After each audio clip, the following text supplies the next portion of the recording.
Hi, I think we are live, uh, or we'll live in shortly within few seconds on YouTube. Uh,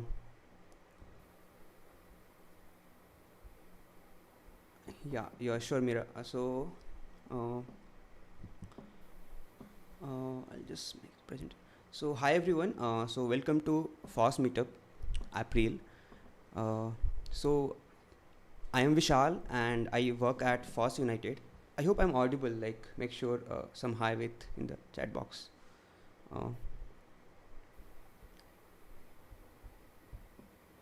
yes, perfect. Thank you.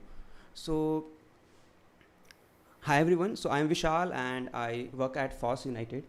FOSS United is a non-profit organization which aims to promote uh, FOSS in India, building FOSS in India. So, uh, in April meetup, we have three speakers: Meera, Shivani, and Karan. So, we'll start with the first speaker, Meera Sundar. So, uh, she'll be talking about Sonic Pi. So Meera is an indie developer and a musician who is interested in the intersection of computer system and arts. Previously, she has worked with Hasura. She likes working with C, Python, and Golang. Today, she is going to talk about Sonic Pi, which is a code-based music creation and performance tool. So she'll share her experience with Sonic and make some music with code. So welcome Meera and thank you for joining us today. You can start the presentation. I have made you the presenter. Yeah.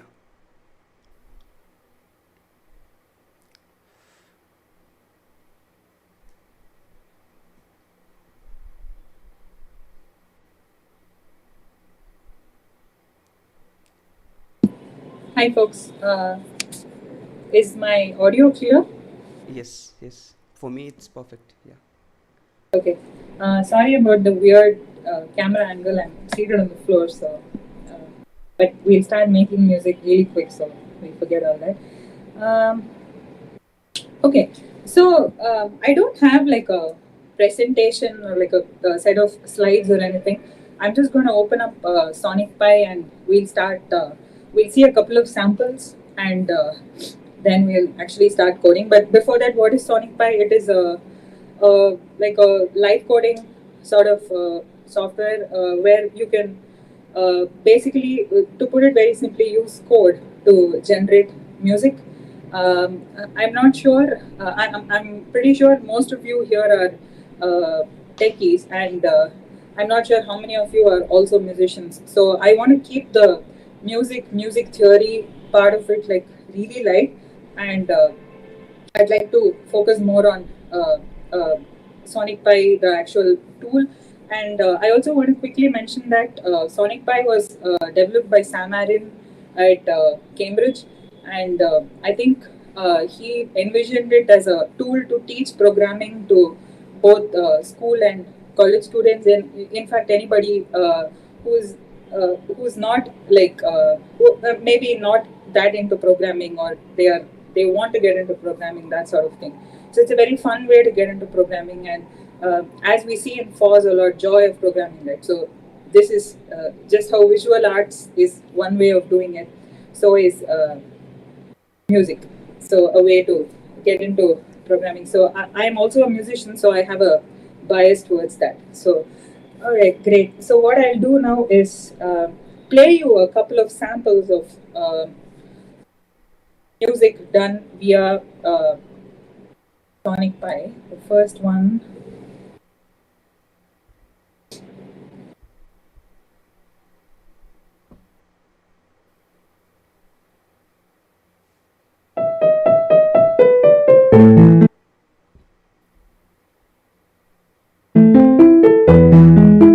You are now muted.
I'm trying to figure out how to. Yeah, so it goes on like that, and this is the famous Beethoven piece. I'm sure you've all heard it in some context or the other. And the thing about classical music, especially Western classical music, is there are a lot of these repetitive motifs and variations on very small ideas, that sort of thing, which lends itself very beautifully to chord. Uh, because you can use a lot of loops and a lot of random generation, mild variations, that sort of thing. So you can see a direct, you may be able to see a direct sort of correlation. So that is one. Now I'll actually show you something coded on, I'll show it to you directly on the Sonic Pi uh, software. So just to quickly also give you another context, this was developed initially for the Raspberry Pi, and then eventually extended across Linux, Mac OS, Windows, and I think you can kind of also, like, I'm not very sure, but I think you can self-host it in your own Raspberry Pi. I've not really tried it. Maybe some other time. But yeah, so this one is a simple melody written using. This is how the code kind of moves. So I just play it for you.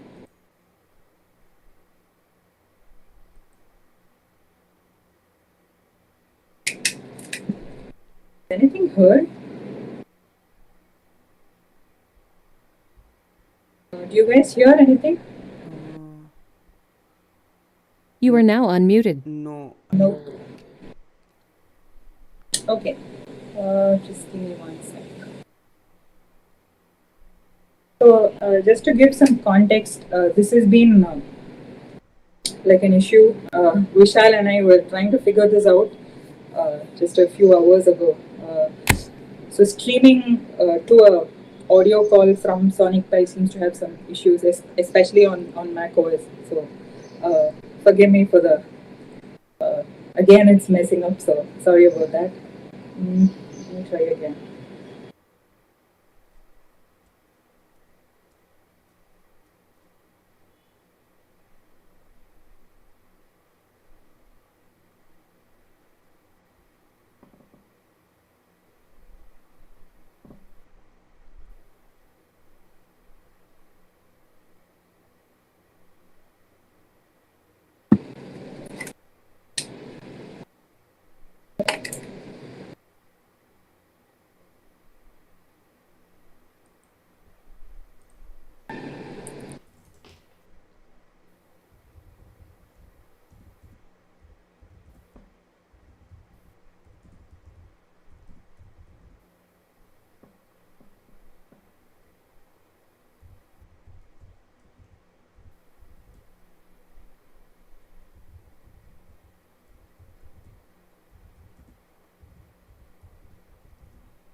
Okay, I'm sorry. I think there is this issue, though we thought we You fixed are it a now while muted. ago. So, without this, I think it's kind of pointless to continue this. So, if it's okay, I can just.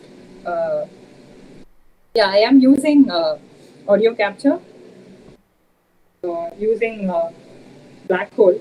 Loop back didn't quite work. So,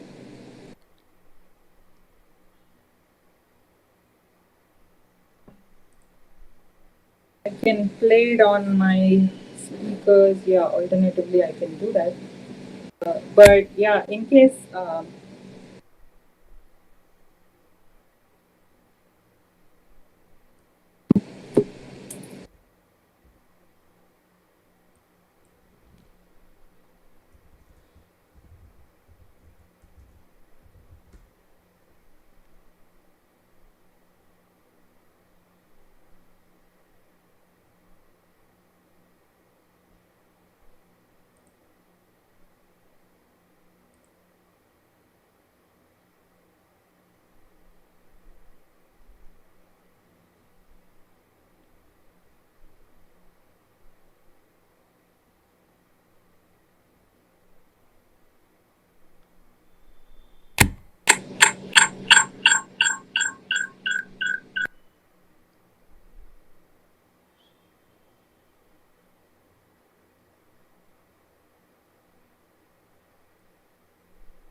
You are now unmuted.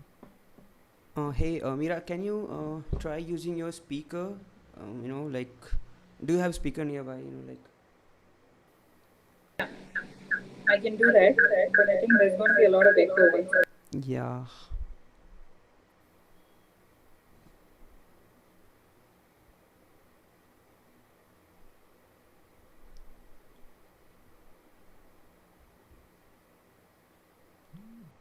Yeah, there will be a lot of.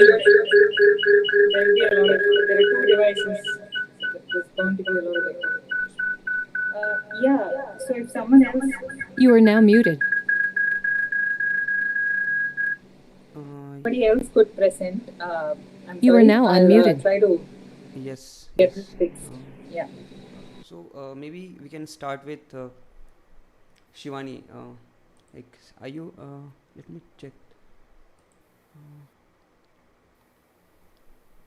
What's happening here? Yeah, I'm here. Perfect.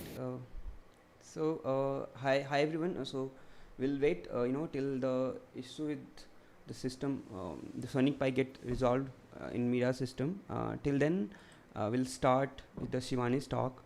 So a bit about Shivani. Shivani is a software developer.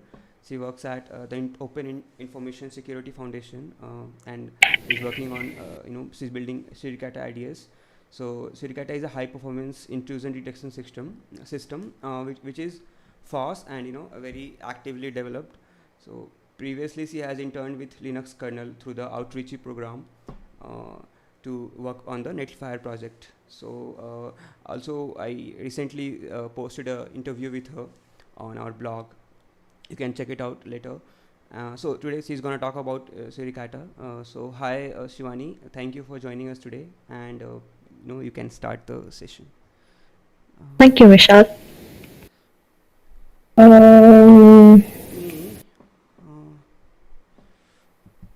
Do you? I do not get the option of screen sharing.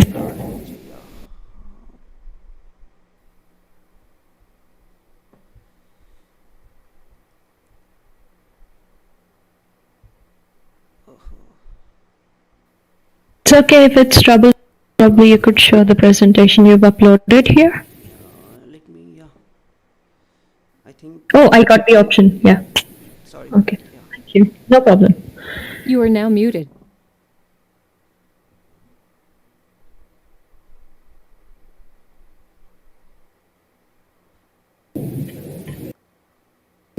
Okay, can you see my screen? Could you please confirm? You are now unmuted. Okay. Awesome. So, hello everyone, I'm Shivani. My talk's title is Uniting FOSS and infosec with Suricata. In this talk, I'll be telling you a bit about what Suricata is, how you can go about using it, and why you should use Suricata, and how can you contribute to Suricata if you want to. So, I am a junior developer at OISF. I'll tell you a little more about OISF a little later. I started working with them in September 2018, and I am developing parts of Suricata and all of their Python tools.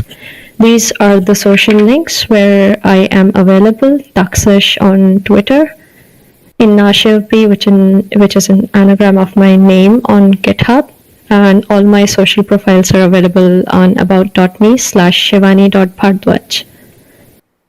So, what is Suricata? So Suricata is an engine for intrusion detection system, which means if there is a threat in your network and you tell Suricata that I want you to be able to identify this particular threat in my network and tell me, it will alert you on that or take a particular action that you would tell Suricata to take. It is also an intrusion prevention system, which means that apart from detecting the threat, it will also try to block it. And it is also a network security monitoring system, which means is that it generates a lot of logs and metadata about all the traffic that comes to your network, which can further be used for analysis as a part of bigger systems. It is a free and open source software available on GitHub under OISF/Suricata. We are, by we I mean OIS, are a small remote team around the world. We are about 14 people in 9 countries so far. Suricata is developed by the Open Information Security Foundation, which is a non-profit organization to build community and support Suricata as of now. Maybe in future we'll have more such open source security technologies.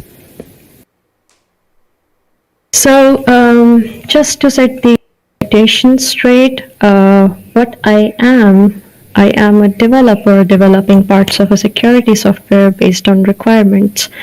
I introduce bugs and I fix them and I get paid to do that, which is, well, every developer, I guess. And what I'm not, despite working with a security software,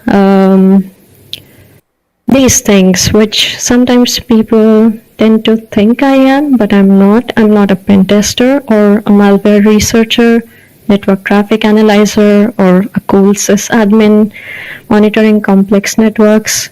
I am a plain developer. I'll tell you later on, showing much more about Suricata, which part exactly can you that I work on. So if you want to use Suricata, you can get it from suricata-ids.org/download.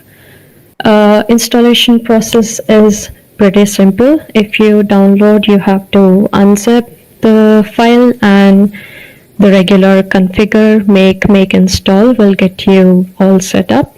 If you want some particular settings, because Suricata is huge, it provides a lot of options, a lot of settings for complex networks, then you take care of that while running the configure command.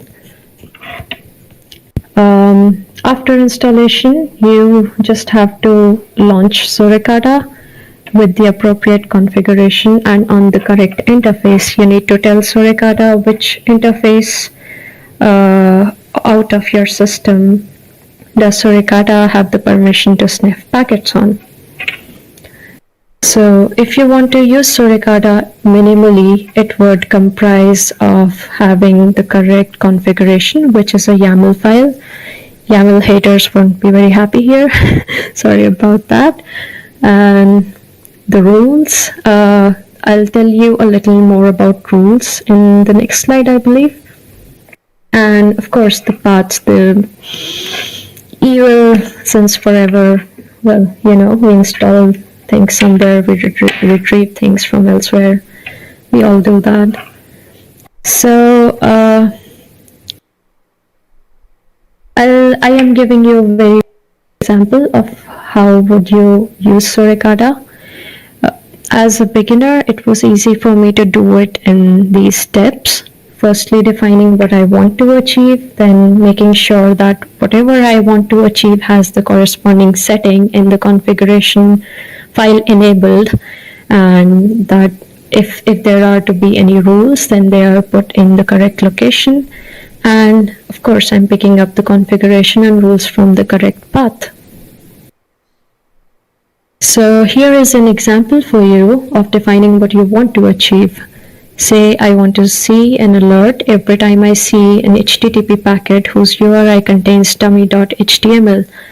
Now this is something you define in English, it's clear to you, and it kind of, well, makes good sense to you. Now in order to tell Suricata this thing, you'll use Suricata's language, which is the Suricata signatures, or also known as Suricata rules.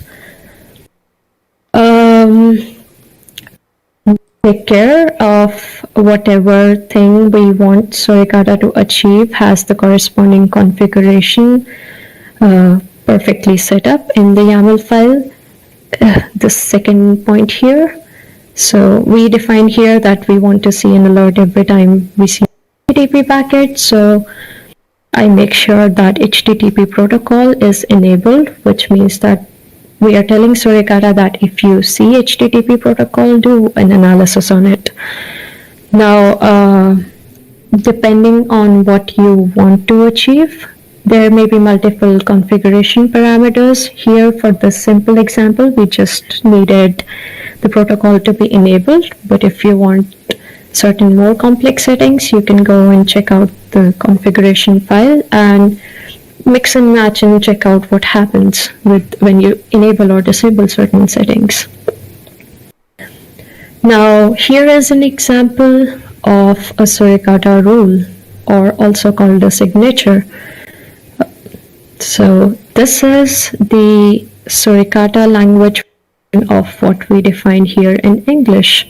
We said I want to see an alert every time I see an HTTP packet whose URI contains dummy.html.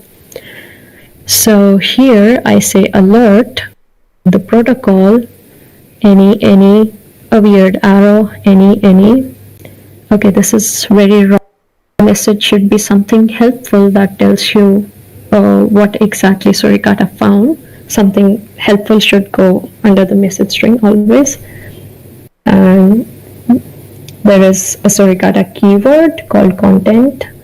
We want dummy.html to be found, particularly in HTTP URI, SID, and rev. So here alert is the target, which means that what should Suricata do in case this entire thing does in fact match against a particular packet in your network. So here I am telling Suricata that please do create an alert. There are certain other targets as well, like drop. You could have defined Suricata to drop any of the HTTP traffic that it finds out. So here we are alerting, and then we are defining the protocol to match. Here you can put in application layer as well as transport layer protocols. You could be defining TCP, UDP as well here. And then this first any on both the sides means the IP addresses to and from and to that we want to match on. Any is a valid keyword for Suricata, since when we were defining our targets, we were not mentioning any particular IP addresses or ports here. I have made use of any keyword, which means it will match on any IP address for a packet. The blue any is for ports. You could define ports. You can also sort of have ranges here and do and create nice environment variables here that you can define in YAML and then put here to make it look pretty, like home network, external network, something. So those are pretty fine, and I'm sorry.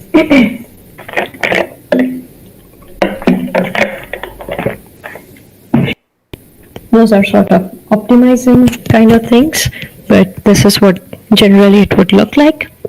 Then we define a helpful message, which is very embarrassingly blank here, which it should not be. And then we look for Suricata keywords that actually match what we want to be we want it to be doing.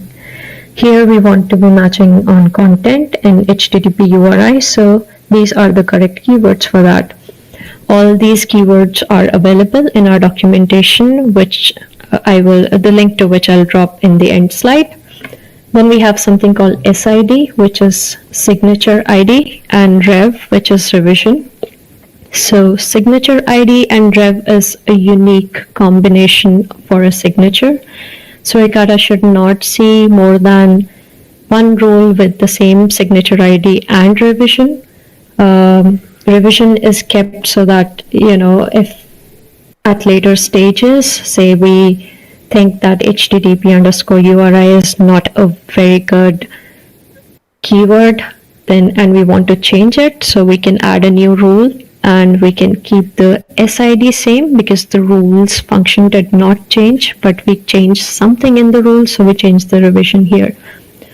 So always make sure to provide a unique combination of SID and revision to Suricata rule. You can check out the rules, introduction, and how to go about writing good rules. We also have a webinar coming up about that if you're interested. You can look up the read the docs here. I'm not sure if the link is very legible, but if you search for Suricata documentation on Google, DuckDuckGo, I think you'll get this link. So yeah, the last thing is to make sure that you do not have multiple paths defined for your configuration or the rules. And Suricata is indeed picking up the configuration or the rules from the path that you wanted it to. Now, Suricata would always, whatever you provide on command line, that will always override the settings that you define in the configuration, the YAML file.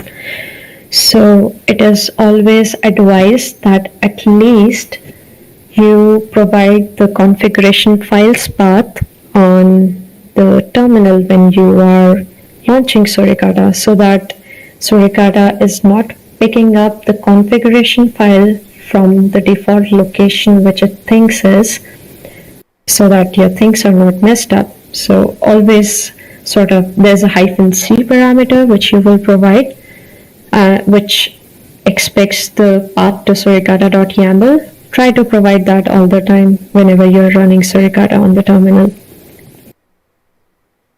Now, Suricata generates several log files depending on what you have enabled in the configuration, but the de facto for the logs is eve.json. It's a JSON file, a huge JSON file which has lots of metadata, and it generates per configuration. There is a section in the configuration logs. You can actually define which protocol do you want to log the information against, what information do you want to have, and what not, things like that. This has been extremely useful with the rise of Elasticsearch.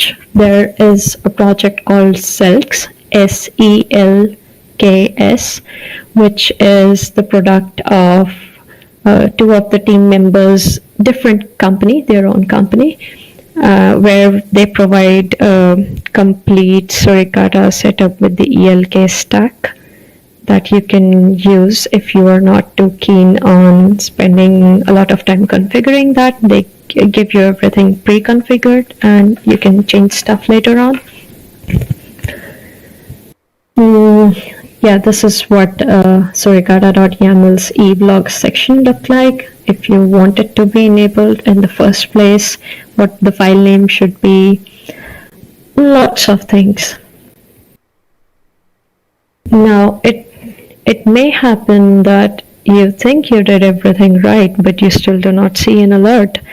So most likely either of the three minimal things are a problem. If you are working with a complex network, there may be other issues indeed. So whatever the problem is, you should first check out for the three minimal things, and if that doesn't work out, reach out for help on forum. I will drop the link to forum as well in my last slide.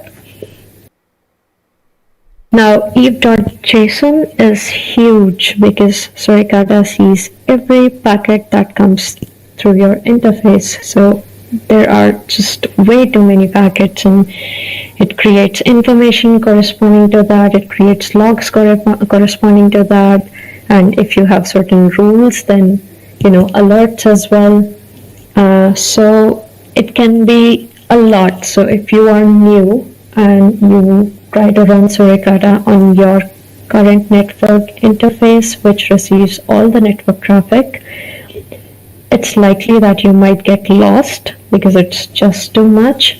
So if you are familiar with a tool called JQ, which sort of lets you query on JSON, you could use that to filter out certain types of events. Or if you find that is too complex, you should first try out by writing a rule for alerting on a TCP packet. You can use something like Skippy, which is a Python tool, and it's very easy to generate one TCP packet, and you just send one TCP packet on that interface that is listening to and hope for one alert. If you see that, it means your setup is perfectly fine and you can move ahead with your actual network interface, the real world traffic. Now, rules are the essence of Suricata. You need to have the right rules in place to, well, find out the threats. Now, there are several vendors out there who write Suricata rules. They have security researchers who keep on finding, new malware, new situations, and they would make a corresponding rule in Suricata to alert on that. One such vendor is named Emerging Threats. If you want to check out, that's the most popular one, and they have an open rule set which is like available in public domain freely, and there is one which is paid version which has some more sets of rules. So there are many vendors, and we have this tool called Suricata Update, which defines those vendors and allows you to bring rules from them into our system and make Suricata use them and keep them up to date. Now, it may be difficult at first by looking at the vendors, not knowing what to choose, but as I said, the common one is the ED Open one, that is Emerging Threats Open. So you can always just enable that and see how many rules Suricata Update pulls in, and then when you run Suricata, you'll see several alerts in your system, or depending on the traffic, of course, or some other kinds of events. So Suricata Update comes bundled with Suricata if you install it from the package, and it's a Python script, so you can simply run it by writing Suricata Update on the command line if you did a full install while installing Suricata. And you can of course add your own sources, rule sources, as in you can, if you are a malware researcher and you write Suricata rules, you can host them somewhere, add that URL as sources, or you can also do it from your local system. You can make your own rule file and have Suricata Update, take that into configuration when it creates, one big rule file for Suricata to look at. Now, why should you exactly use Suricata? So, well, it's sort of very known in the community. Everybody is using Suricata, and it's open source, it's community centric, it's very active, and we have an open development, have a public roadmap where you can check out what was expected to be done in the last release, what was actually done, and what is to be done for the upcoming release. As a community, we from the community, we always are very happy to receive any feature requests, bug requests. Bug requests are of course very much needed, but if you have feature requests, we very much welcome them, and that's how our roadmap is built. It's usually built in our annual conference where the community members come together, talk about what all features do they think they need in Suricata when they run it in their networks, and we start working on them. Suricata is high performance using multi-threading. Trust me, it's not a thing for such software out there, which are there. You would think that multi-threading is not probably something that would not be there, but it's not there. So Suricata's performance is quite rock solid, and it stands out pretty well under stress, loads of traffic, etc. If you want to see some benchmarks, I would suggest watching certain videos from last year's conference. It's called Suricon. The conference name is Suricon. I'll share the link to our YouTube where you can find all the talks at the end. There's one talk I can recommend. It was by Brad Woodberg, where he sort of benchmarked Suricata with other popular things, and well, Suricata's performance was unmatchable. So yeah, that's one of the major reasons people are using it and are switching to it, and it's everywhere. It's very feature rich. Of course, the features are as per the real world's demands. As I told you, whatever the community asks for, as per their requirements, we add them to our list of things to do. We have fuzzing to make the code foolproof. Ever since we've had fuzzing, we've fixed so many bugs that were heavily overlooked. I think nobody knew those bugs were bugs. And I am not the person who does fuzzing or knows much about it, but our team member Philippe Anton is the person who is responsible for this, and he goes by Catena Cyber on all over the web. So if you're interested in fuzzing or security software, finding security vulnerabilities, you can check him out. He posts a lot of things, very basic things that fuzzing finds out in the code. And higher risk parts are being made to handle by secure languages like Rust. We are sort of trying to transition. Just a second.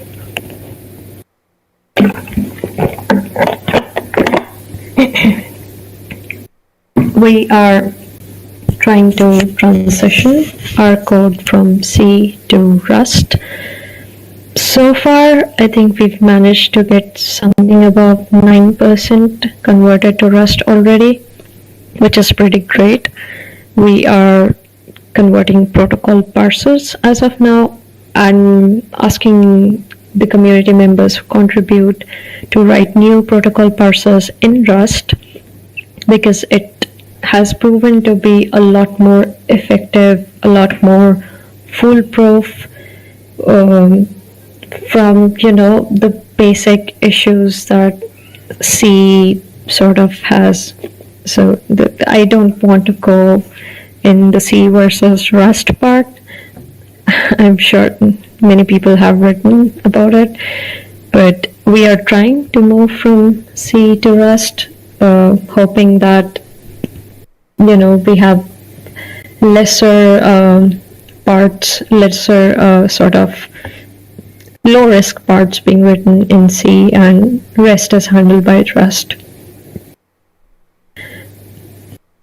So if you want to help develop Suricata, then your skill set is, if you want to contribute to mainstream Suricata, you need to know C and Rust, and there are auxiliary tools as well. Suricata Update is the one that we talked about.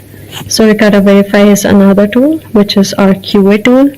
And there's Suricata Socket Control, which lets you communicate to Suricata in real time via a Unix socket. So all these tools are written in. So if you feel comfortable with either of these programming languages, you can check out our issues on Redmine, the link to which I'll also drop in the last page. And you can find issues which are beginner tagged and ask if you want to take it up. So I would like to tell you that Suricata is a complex piece of software. So many of the parts written in C and Rust might not make sense to you if you are a completely new PE person. So if you're familiar first, you should probably start using Suricata or try contributing to either of the Python tools and then slowly make your transition toward the mainstream Suricata. We are very strict. Strict is sort of too harsh of a term, something lesser than that.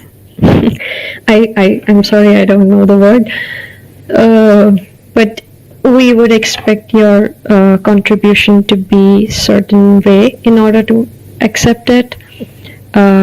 Firstly, I think everybody should ask if the feature you want to work on would make sense, if it's a new feature, if it's something that has already been requested. Please don't start working on it right away and create a PR. Sometimes other people are working on it and they forget updating the ticket. So it's always best to ask on the ticket first if nobody else is working on it, and if you can claim it and go about working on it. You can create a Redmine ticket if it's a new thing that you want to work on and you talked with the team that it's a good to have issue, good to have feature. Quality is of course to be nice, and it should definitely pass all the public QA. The QA acts up because we use GitHub CI checks. Sometimes it does act up for no, it's not able to pull containers, and I don't know, weird things happen. So if your PR is failing, so you should always check out why is it failing, and if the error seems legit, you should make sure to fix it. We have an elaborate private QA as well. That's not something you need to worry about. Always make sure that the public QA is good. Please write elaborate commit messages explaining what you did, and we ask for new PRs for any changes that are requested. You can find more about how to contribute to Suricata on this page on Redmine. I'm not sure if I'll be sharing this slide after the talk. Maybe you could click away right from here if you get the access to the slide, or you can search about contributing to Suricata. I'm sure this will show up in So in case you do not know programming or are not a confident programmer yet, there are several other ways for you to contribute to Suricata. You can start using it. You can report bugs. If you come across any, you can test any of the new features that have been merged in Suricata. You can write documentation for us. We are in dire need of that. It's not that the documentation section is entirely empty, but some places can use some boost and, a more legible writing for new people. So it's an excellent place to get started. You can also help other people resolve their issues on our forum. Later on, you can fund us. We have these consortium members who fund the development of Suricata. So you can either be a consortium member. You can also become support services member. So that is much cheaper than the consortium members. You can find it all about all these things on oisf.net. So if you're in a position to become a consortium member, you can become one. You can get us in touch with any organization that can fund us. That's one way to help us. You can spread the word about us, or you could be a rule writer. There are several companies around the world. I don't know if there are any in India which have security researchers and rule writers who get paid well, by the way. What would be the right way to report bugs? We are talking about security software. It sort of becomes very crucial that the bug reporting is done in the right manner. So you are not sure that what you have found if it is a security vulnerability, then you should send an email to us privately about it, because there are several companies around the world using Suricata, and up until there is a fix out for that and people have upgraded their systems, we would not like such tickets in the public domain for anybody to exploit. So unless you are perfectly sure that it's a regular bug or something, then in that case you can always just write on the forum asking confirmation if it is actually a bug, or create a ticket in Redmine. So this is one thing to take care of. Now, if you start using Suricata, you should always stay up to date, because again, it's a security software. Point releases contain major fixes. The private issues that I'm asking you to not post about, well, we don't post them. So you can think, at any point in time, there would be certain private issues which might be very crucial. So always try and stay up to date. There are several tutorials on the internet about using Suricata that use very, very old versions of Suricata. So if you are following those tutorials, just make sure to download the latest and then go about following them. We do not provide support for any of the Suricata versions which have reached their end of life, which is every version below 5.x. So please take care of that. There could be several issues. They may not work properly. They may not be compatible with your latest system. The dependencies might be screwed up, but we won't be able to help you with that. So currently, latest stable release is 6.0.2, which you can get from the website, and we are right now working on 7.0, which will be released sometime after May or June, I think.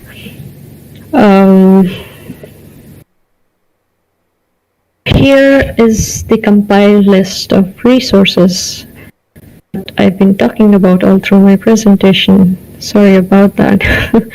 So you can find the documentation at suricata.readthedocs.io.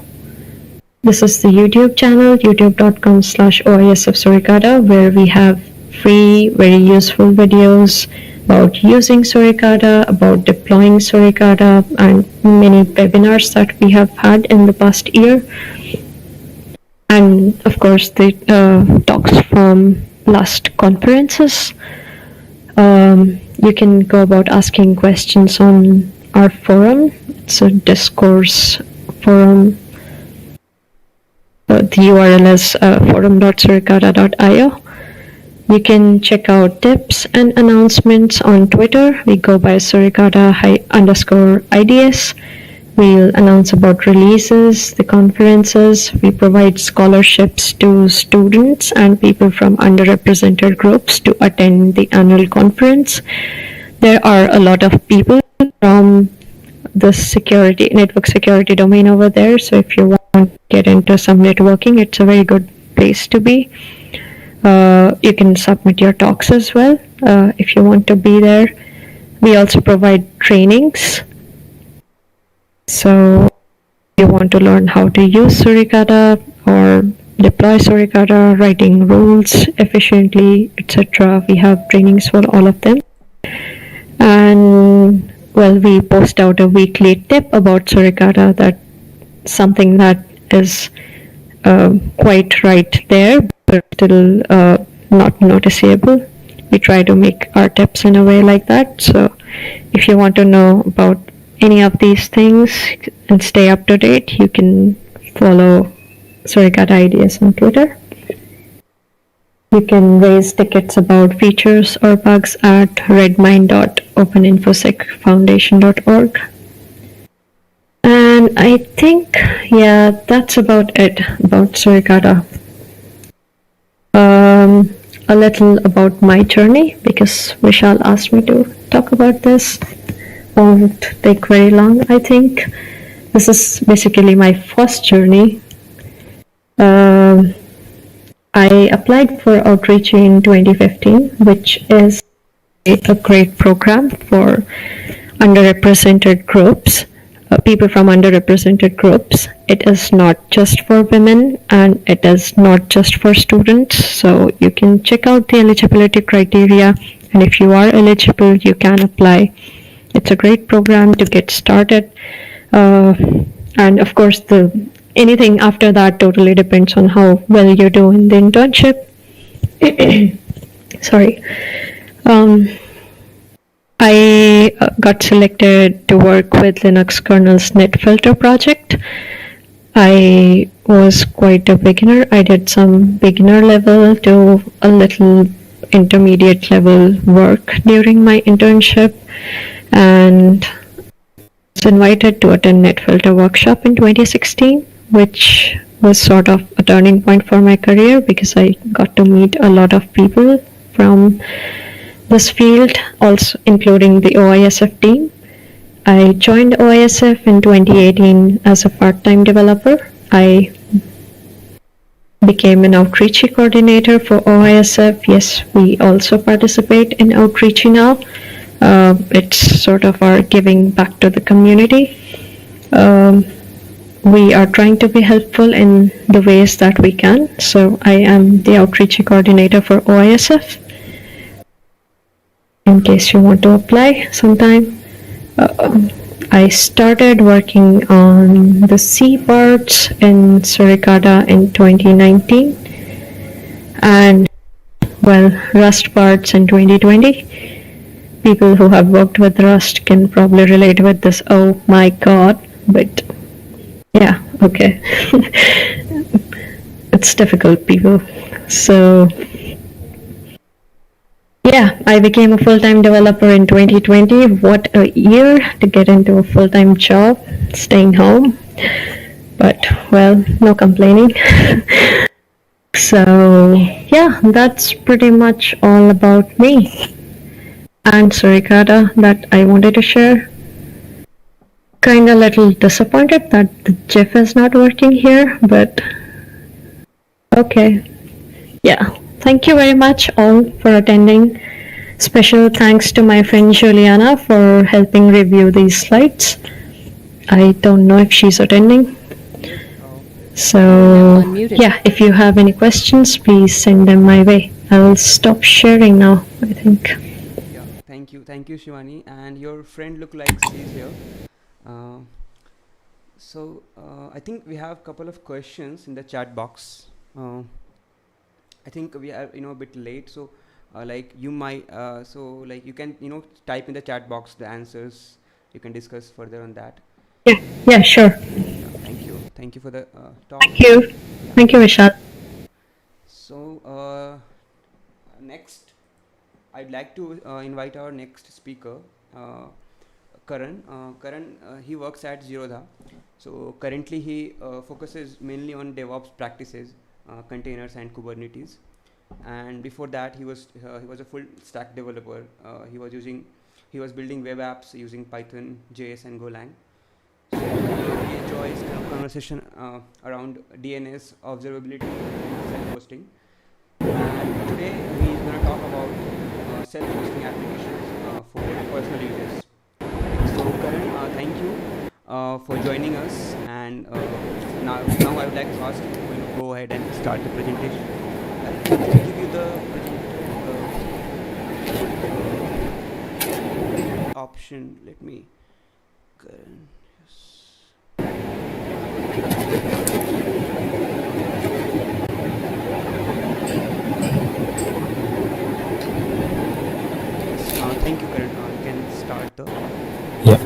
Hey, thanks Vishal for the introduction. I'll quickly share my screen.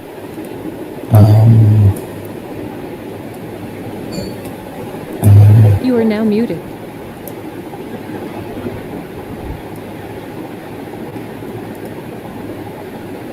All right. Is the screen visible? You are now Yes. unmuted. Yeah. Got it. So hi everyone. I'm going to present about self-hosting, how to self-host your applications, primarily in a more home server type of way. So if you have any spare devices or if you are interested in self-hosting aspects where you want to run your own servers, this talk might be useful for you. So first of all, yeah, Vishal already introduced. I work at Zerodha. I write code, but it's mostly YAML. And then I blog. I have a blog where I like to write interesting stuff about whatever I'm working on around that time. But for the focus of today, I'm also a self-hosted enthusiast. So I like to self-host whatever I can in my personal capacity. And the motivations for me to self-host is first of all, I like to there's a term called de-googling. So many aspects in our life around data are tied to all the big companies, big tech companies, which could just disappear someday, or they can if even if they don't disappear, they can lock you out without any proper system or anything. And we have seen so many instances of this in past. So this is one major point for me where I want to de-risk myself from such a situation in the future. So I don't want to depend on at least the critical parts of my life on these big companies, big SaaS companies. Second one, which is related to that, to own my data in the format I like to have, like let's say photos or emails or any kind of wiki tools you use, like Evernote or anything. So I like to have my notes as well all the time with me, because anytime you don't want yourself to get locked out of these systems. And then it's also a very nice way to contribute to upstream. So whatever the softwares I'll be showing that I self-host, they're all open source softwares. So naturally, when you are trying to self-host or when you are using them for a long period of time, you can spot some edge cases or bug fixes, and then you get a chance to contribute to upstream as well. So it's a nice way to look at contributing to upstream. And then it's last motivation for me is mostly that I like to play around technologies that I might not get a chance to work with at my office, like at my work thing. So it gives me a nice playground setup to just experiment with the latest tools or any kind of new thing that I want to learn. And it's a nice playground test bed setup for me in that sense. So here's my self-hosted setup, where I have a simple DigitalOcean droplet, which is in Bangalore region, and I have two Raspberry Pis at my home. One is the 4 GB version and the other is 2 GB version.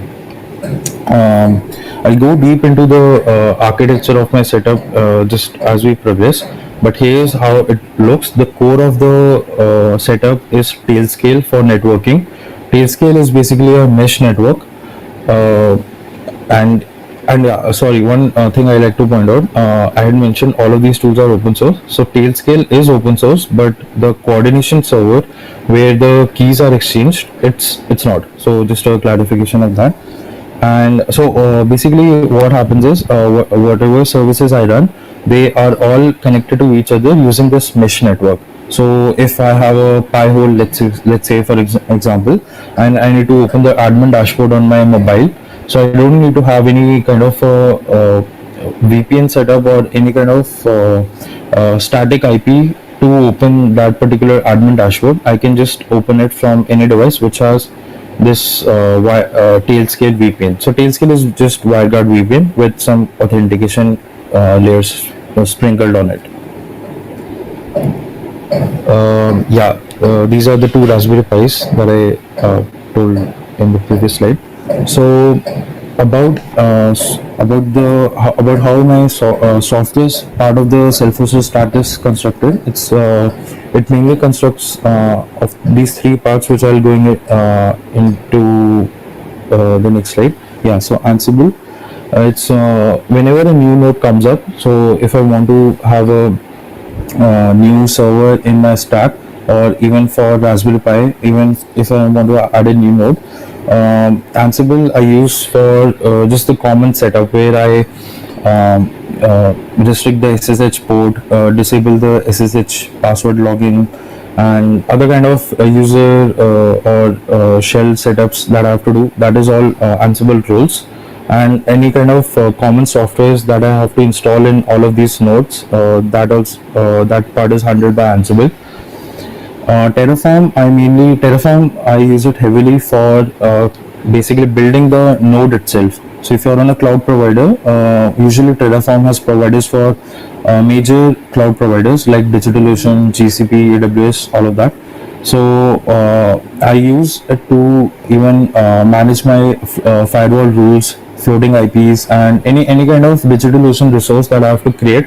So rather than clicking on the UI and just forgetting about it after 6 months, I prefer to have it in a infra as code kind of way. And even for my DNS records, I use Terraform. So Terraform is a provider for Cloudflare as well. So any kind of new record, DNS record you want to add or modify, you can just do that with this provider. And third part is Nomad and Console. So this part is very recent, about 2 months back. So before that, I had a simple setup of Docker containers being managed by Terraform again. But then, like I said, I wanted to explore a bit of some alternatives, cluster scheduling software which are out there, apart from Kubernetes, of course. And that's why I decided to try Nomad and Console setup, and surprisingly it worked very well for me. It's a single node cluster for me. So Nomad, for those who don't know, it's like it's a cluster orchestrator, container orchestrator, where it's like Kubernetes, but it can run non-Docker or non-container jobs as well. So it can run a Golang binary natively, or it can run any kind of program you give. It doesn't have to be in a Docker container. And what it does is very simple. It just schedules wherever in a cluster. It just schedules wherever the application has to run, and any kind of other things that Kubernetes magically does, Nomad doesn't do. So Nomad doesn't have any magic layer or anything on top of it. So for that, for service discovery and other things, I use Console. So let's say I have a Gitty app. Gitty is like GitLab, GitHub, etc. So it requires a Postgres database, but I need to talk between the app and the database. So to discover the IP of the database, I use Console. So Console is just a key value pair, and with Nomad integrations on top of Console, I can find the these addresses. So yeah, that's I won't go much into the detail about Nomad and Console, but yeah, it's a basically a very nice setup if you don't want to have the headache of Kubernetes clusters and all. These are the services that I primarily run. Pi-hole, it's for blocking ads. So it uses DNS to block any kind of suspicious hostname or malwares, etc. So Pi-hole is for that. Gitty, like I mentioned, it's a version control software. Sorry, it's based on Git, but it's where you manage your repos and all. Joplin sync server. So Joplin, for those who don't know, it's basically a note-taking app. It's an offline first note-taking app, and they recently introduced a way to sync the notes between devices using this server. So if I have Joplin on my mobile and Joplin on my laptop, I can use the sync server to basically as a central point between these two, so the notes are always updated. Shinet is basically it's like it's a privacy first or an alternative to Google Analytics. There are a couple of out there in the recent past, like Plausible. Plausible also open source, but I think that requires some more memory requirements or a big resource requirements in general. So Shinet is just a Django app, and what it does is it gives a nice UI to just see whatever the web pages hits are, and whatever basic stats you can get out of Google Analytics, you can see them here without any kind of detailed, without invading your user's privacy, basically. Firefly is a tool to manage your personal finances. So it's a system where you can have budgets, have other kind of money related accounts and transactions. All of that you can manage here, Firefly. Nextcloud, most of you would have heard about it. So Nextcloud, you can consider it as an alternative of Dropbox, and to some extent of Google Office suite as well. So Nextcloud has a lot of apps inbuilt which can help you be Google yourself to a major extent. So Nextcloud is pretty awesome at that. But yeah, Nextcloud does require a lot of resources to run smoothly. So that's it. And then Doggo, it's just a DNS lookup tool, and I made a website for that. So this is also I run myself in this setup. Like I said, this setup is not just for self-hosting, but it's also to learn new things about my domain, my areas of interest. So that's why I have a monitoring setup as well for this, which is the standard Grafana Prometheus setup. And then I run a Telegraph exporter in my Raspberry Pi to collect some ISP stats. You can see this dashboard here. So here what I am doing is I am running a ping exporter in Telegraph on my Raspberry Pi like every minute or something, and I get some details about the upstream internet connection. Like I have Airtel ISP, so I get these pretty looking dashboards about how my internet is performing, and it's all done via my Raspberry Pi itself. DNS, since I run Pi-hole DNS server as well, so I'm capturing the DNS response time and all of those metrics as well to check. Yeah, so coming into more details about networking. So like I said, Tailscale is based on WireGuard VPN. WireGuard is available in Linux kernel 5.4 ahead, 5.4 onwards natively. So WireGuard is a pretty awesome VPN protocol technology, whatever, where you get private public keys, and these using just these keys you can basically connect to other devices which have this WireGuard VPN running. So what Tailscale does is Tailscale allows you to have SSO layer on top of it, like Google, LDAP or other kind of things. So since WireGuard is difficult to all these private public keys, it's difficult to share with your family, with your friends, if you want to add them in a VPN setup. So Tailscale is very nice. They give you a nice app. You just log in with your Google account or anything, and in the background they do the private public key exchange part of that for you. So this also allows me to have any kind of service in my Raspberry Pi and not worry about having a static IP from my ISP.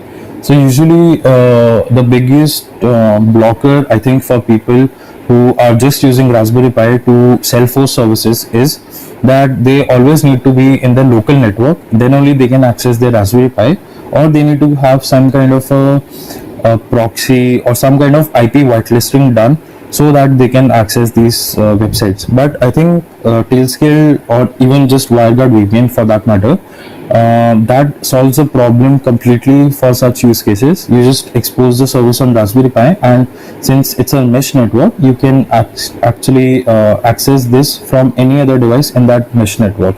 So be it mobile, be it any iPad or any kind of other device you have, it makes it very convenient to access these services.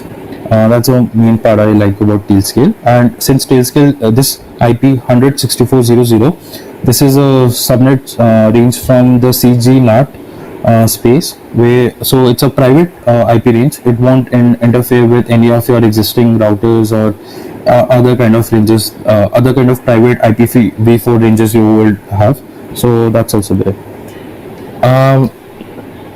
So like I said, I have some services which I expose to internet and some which I don't. So like if you see pyhole.mrkaran.dev, the A address, A record of that is 100.119.138.27. Now this is a private IP range, so it's not exposed to the world, and even if you get this domain, you can't do anything with it. You can't connect to it because you're not in that subnet range. You're not in that VPN network. But get.mrkaran.dev is what I want to keep it public. So I have a Cloudflare setup on top of it. So I just I'll tell how I expose these public services.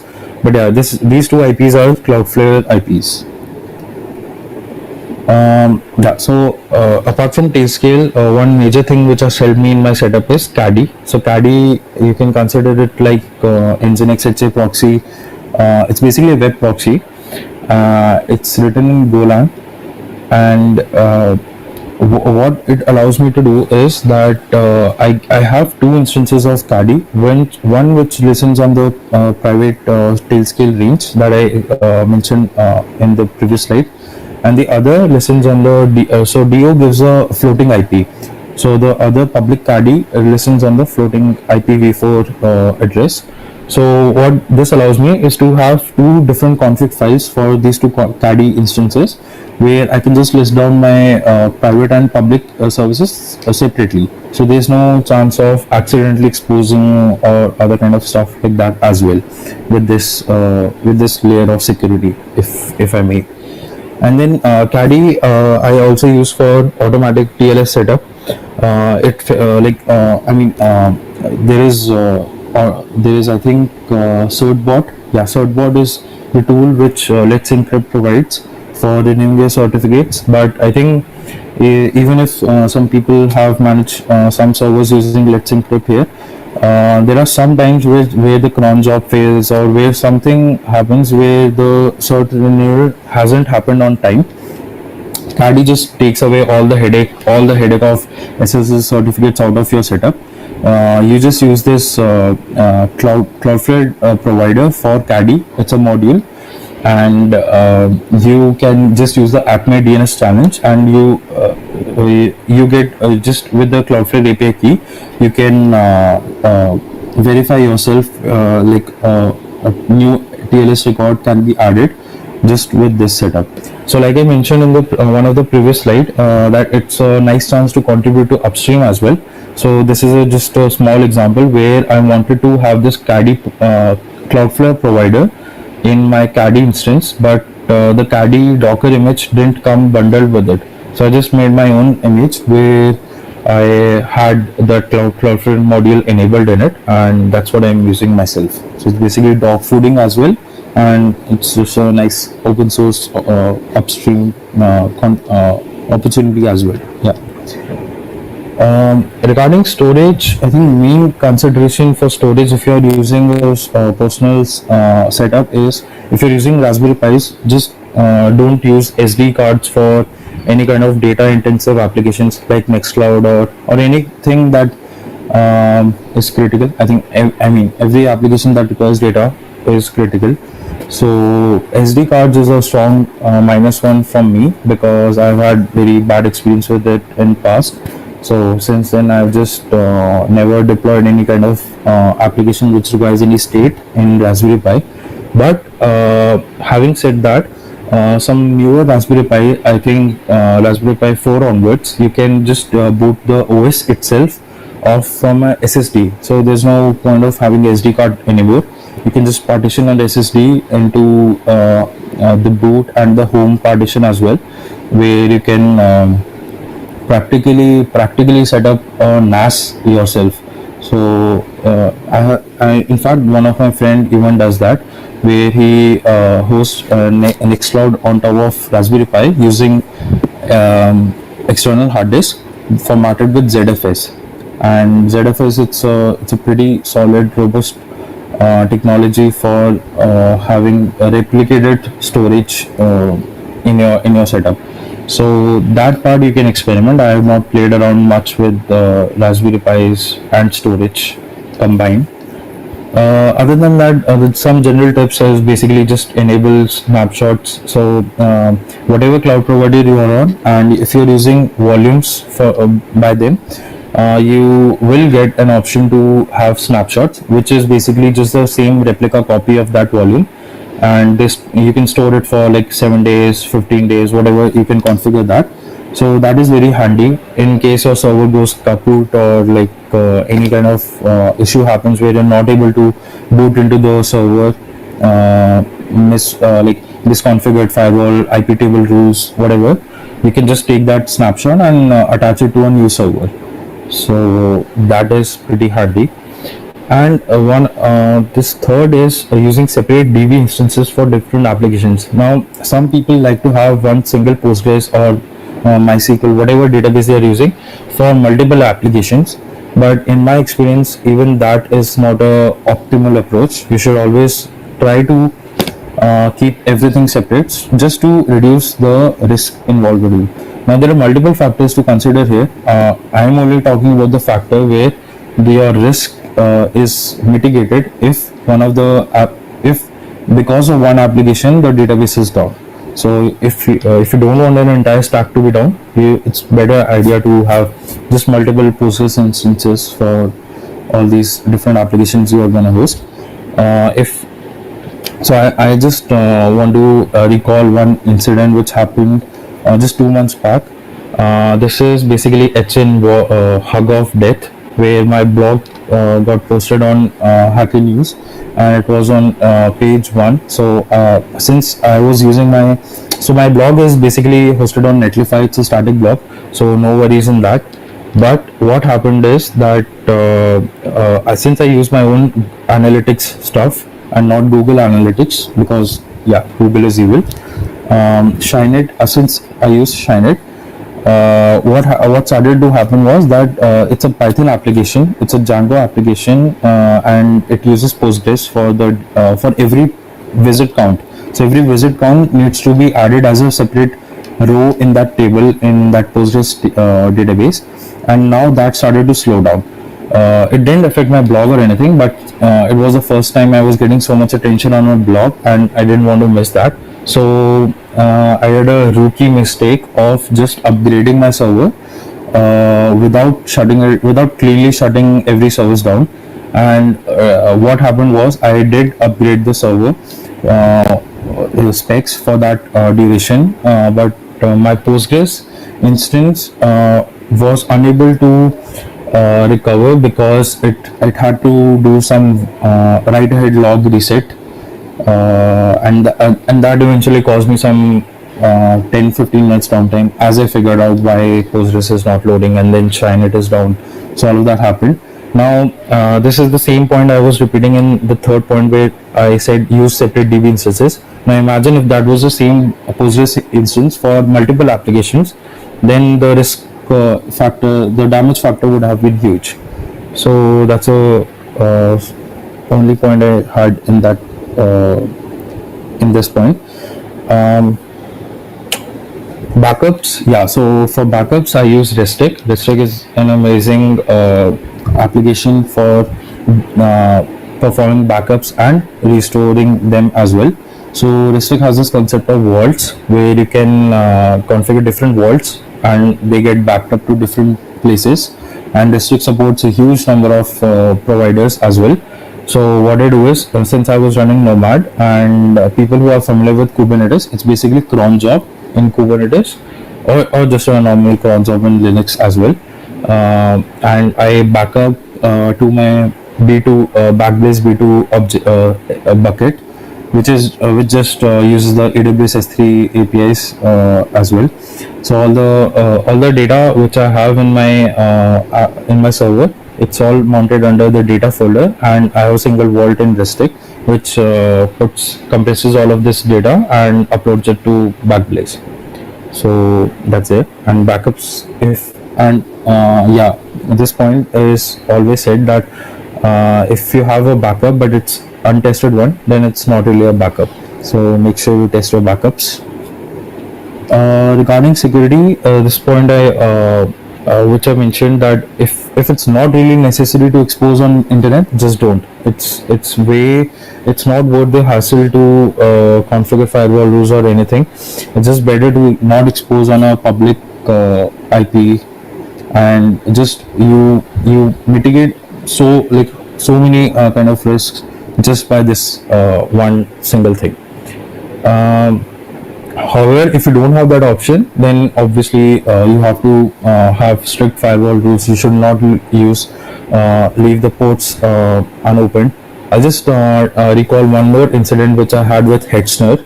So Hetzner is a cloud provider based out of Germany, I think. I might be wrong, but in Hetzner, if you, I'm not talking about the servers which are auctioned, which are your own servers. I'm only talking about their cloud cloud offerings. So in Hetzner, there's no way to add firewall rules, and you can add these software firewall rules using there was one application which I'm having a I'm not able to recall that application name right now. Oh, sorry, UFW. Yeah, how dumb of me. Sorry. Yeah, UFW is used to configure firewall rules in Hetzner servers. But there's a major but here, that if you use Docker doesn't respect UFW rules. So Docker will override all those rules, and then you will just find yourself that port 8000 is open, port whatever XYZ is open, even though you have closed them explicitly in UFW. So and I was on Hetzner for like a week or so, and as soon as I discovered it, I just went back to DigitalOcean. I just wanted to save some $3-4, but I guess it's not worth it. I'm not dissing on Hetzner or anything. It's just a point that I had to share, because since I've been burnt, it's a good thing that people are aware about this. Then there are some applications which just don't have any kind of authentication, basic auth even, like Elasticsearch, where even such a basic feature is it's a paid feature. So you should always, if you are stuck with that kind of applications and you want to expose them on internet, the rule of thumb is just have a basic auth at least, so it's not entirely open.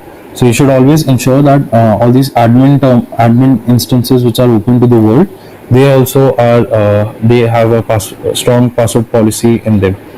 And then this third point, which I think is also forgotten by many people when they are self-hosting, is to regularly keep updating your OS and your applications. So Docker, since I was using Docker makes it it actually makes it more easier to update these applications. And since you see that image version running, you're also more likely to just update it, because if you just install it normally, you might forget that whichever version of Postgres you're running and all. So anyway, it's just good practice to update all these things. If you want to have some takeaways from this talk, and if you're already in considering to self-host applications, first rule is just take something really simple.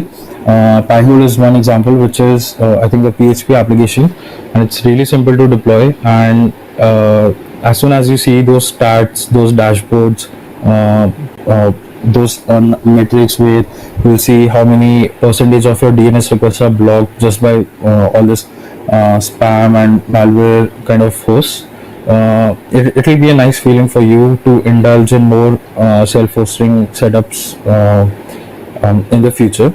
So yeah, you can pick any kind of application that you have in mind to that you want to self-host, but you don't have any prior experience. So just take something simple.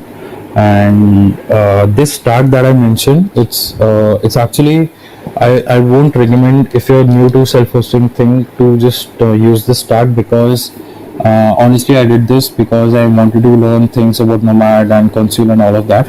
But if you ask me, a simple setup with just Docker Compose files, or whatever way you prefer, whatever you're comfortable with, it's far more superior, because you will be the one who will be productive in it. So that's what matters.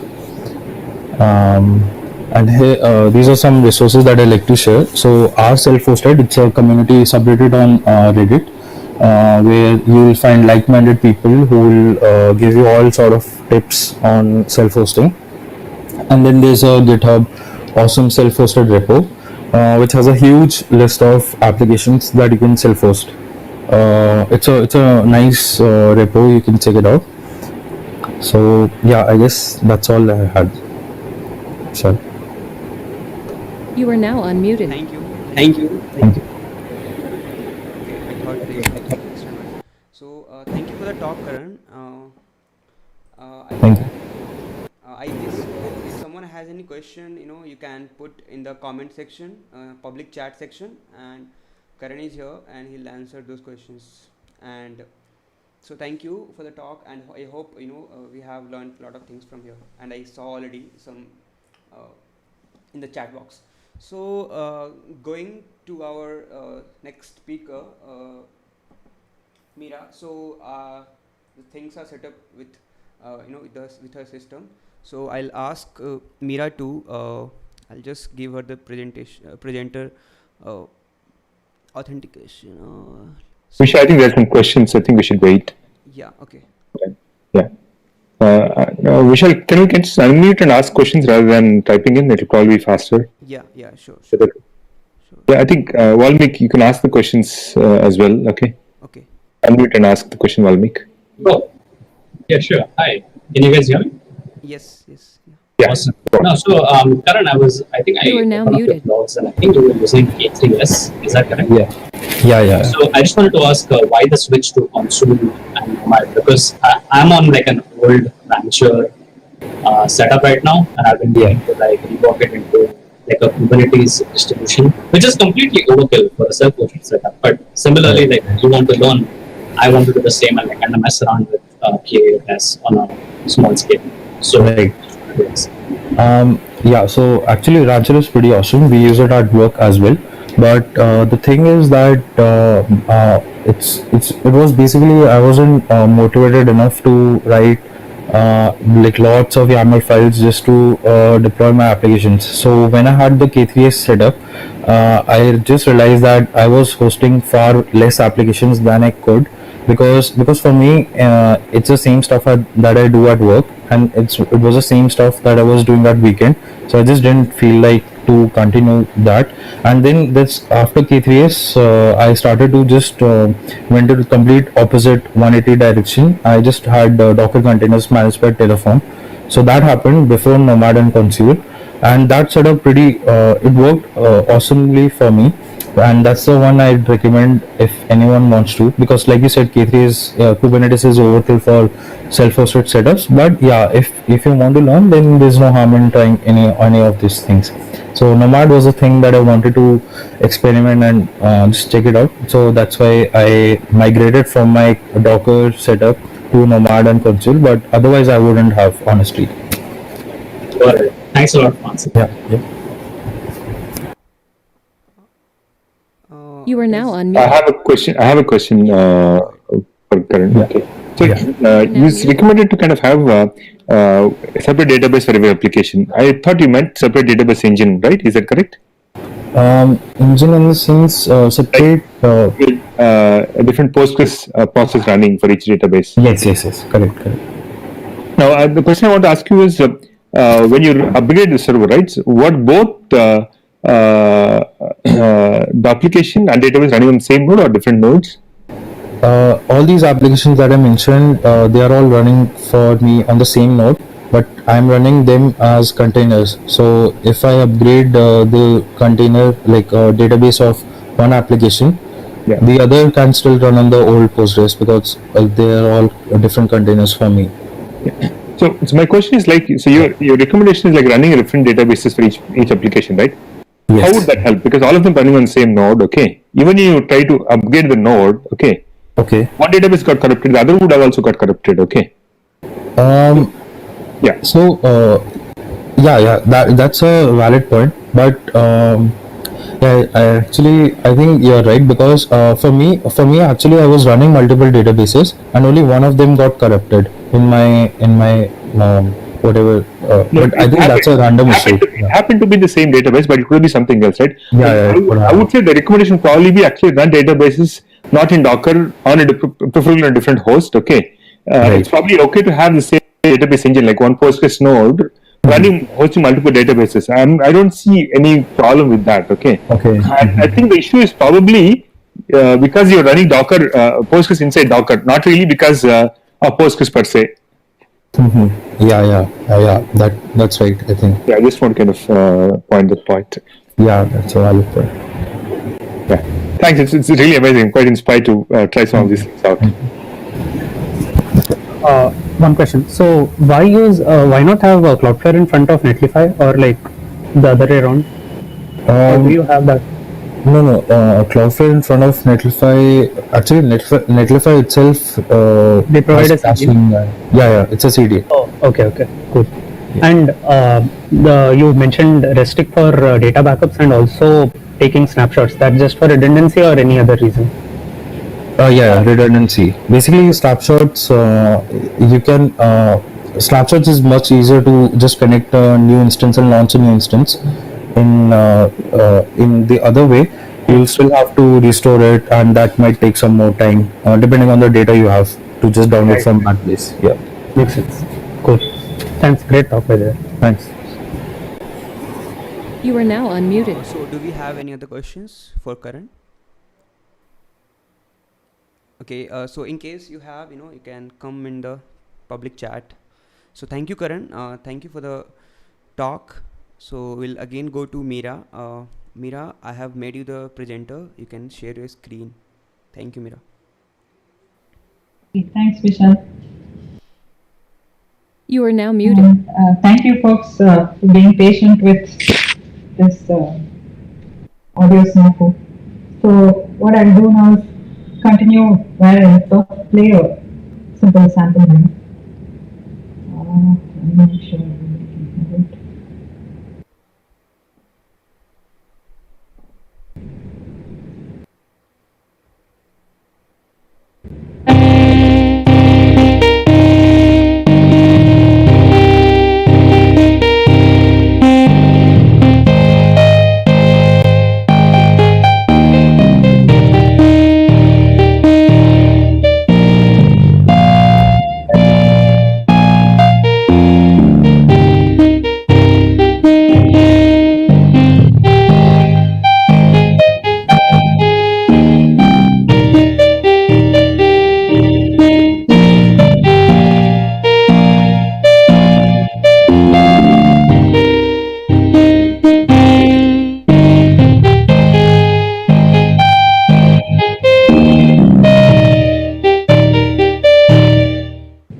So it goes on like this.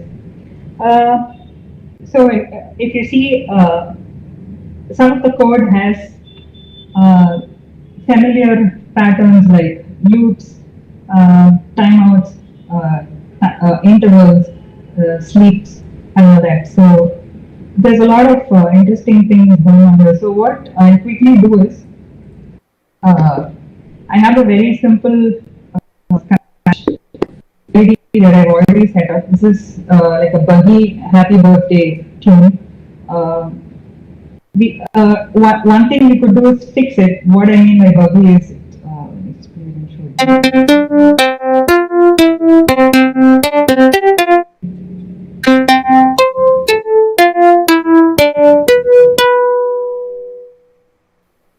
Yeah, so basically it has some timing issues.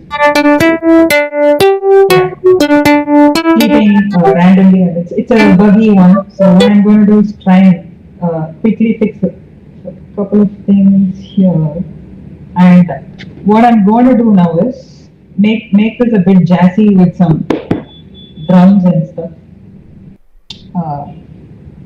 And just sort of maybe a light look here, and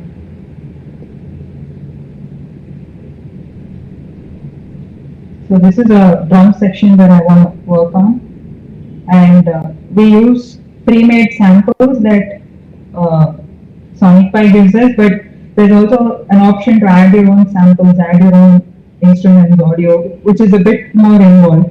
We won't get into that at this moment. So I will try a heavy kick and just make it sleep for a bit, and let's just listen to it really quick.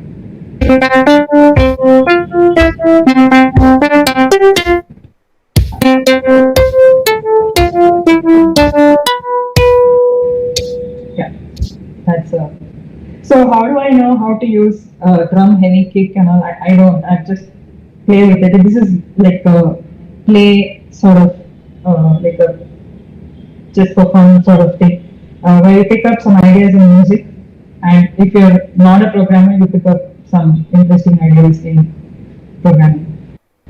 So I use an alternate drum.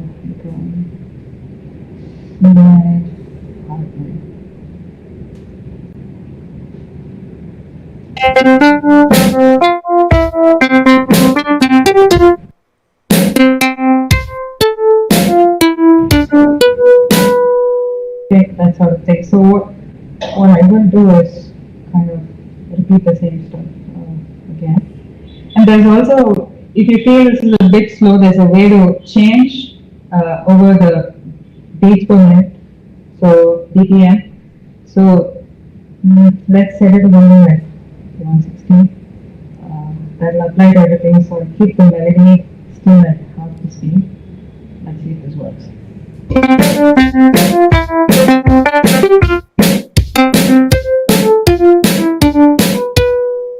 Maybe the melody could be even more slow, very slow, happy with it.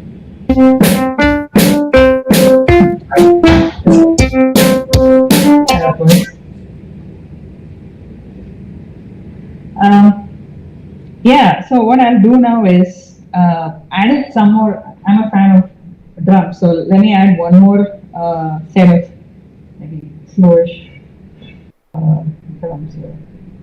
This is another set here. I will call it just hi-hats or something, whatever I want to call it.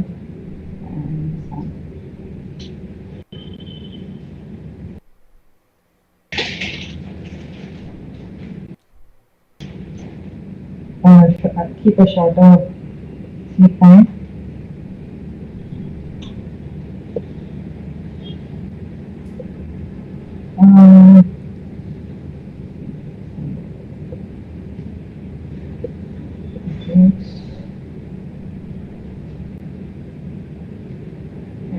We should do it.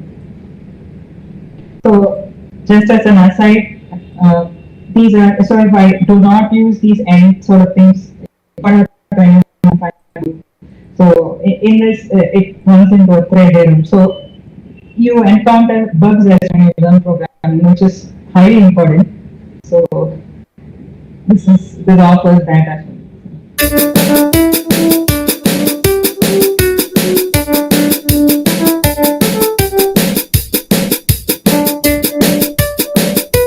That's a thing. So let me just show you what happens if there's no end. Yeah. So it shows this as well. So just to point it out. Alright. Drums over, and we already have a sort of a buggy melody. Maybe I won't fix it at this point. But we should add a bit of bass, right? So this is also a good way to kind of learn about the parts that go into maybe making a piece, or make your own sort of structure to a piece. It could be drum layer, bass layer, a melody layer, a harmony layer. it's up to you to explore. If you want just like a couple of parts to it, that is also fine. It's really your own composition. Sorry, not 80. We use the same BPM. I will call this.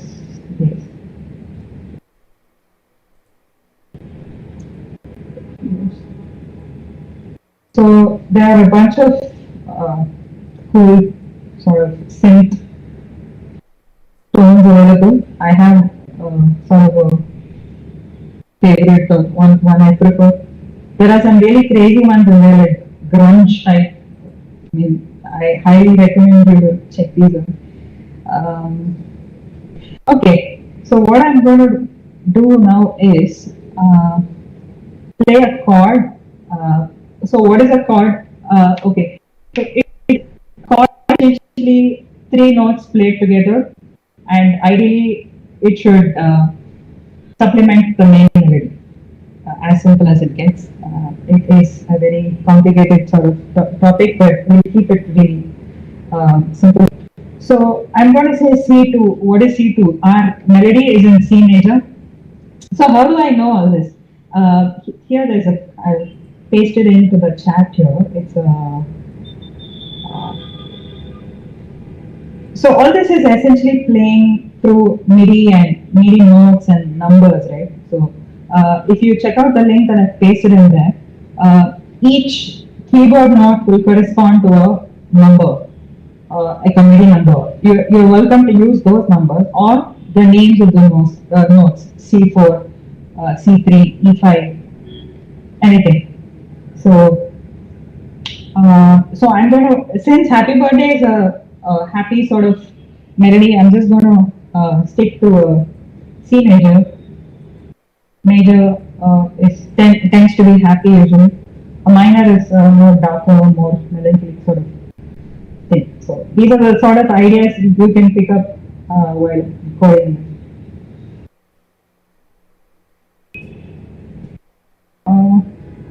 Okay, let's just listen to how this sounds at this point.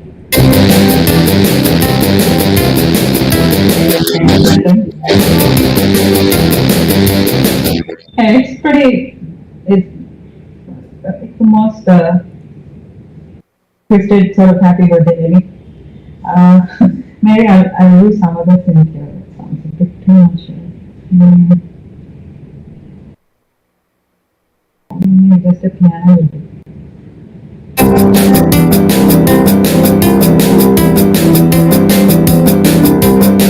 You hear the bass layer at the bottom.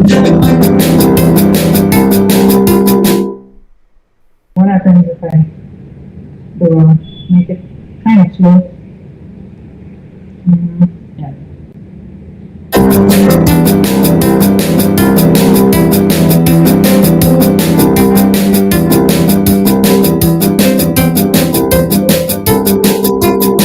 So in the play choose chord thing, there's a bit of randomization happening. This is automatically done mostly. So it kind of generates chords for the C2 major. If I made the C2 into say C4, notice the octave pitch difference.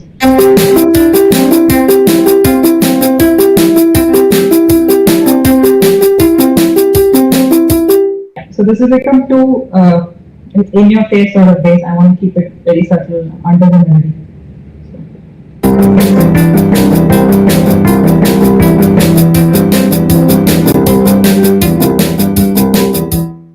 There are ways to control amplitude. You can change how the melody or the whole composition sounds. You can randomize the pitches. There's like a whole lot of things happening here. This here actually helps do that transpose, but it's a bit unpredictable at the moment. What happens is instead of starting at here, C, so that is that is the bass, right? So instead of that, it transposes it to a different sort of scale. So it will sound very different, but there's no way to predict when that will kick in. So maybe I'll try making it.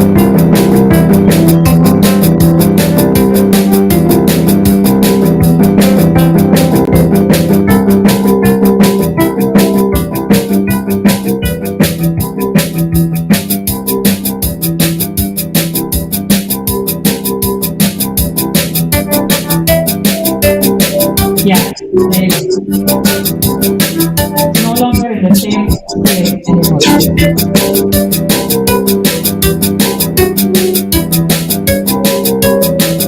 You notice the dissonance with the bass and the melody itself. Now it's back to the original.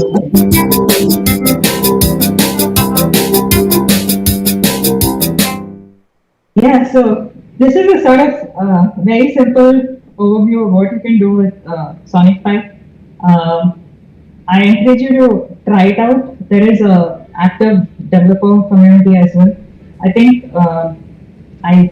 if I'm not wrong, Sonic Pi is mostly based on Ruby.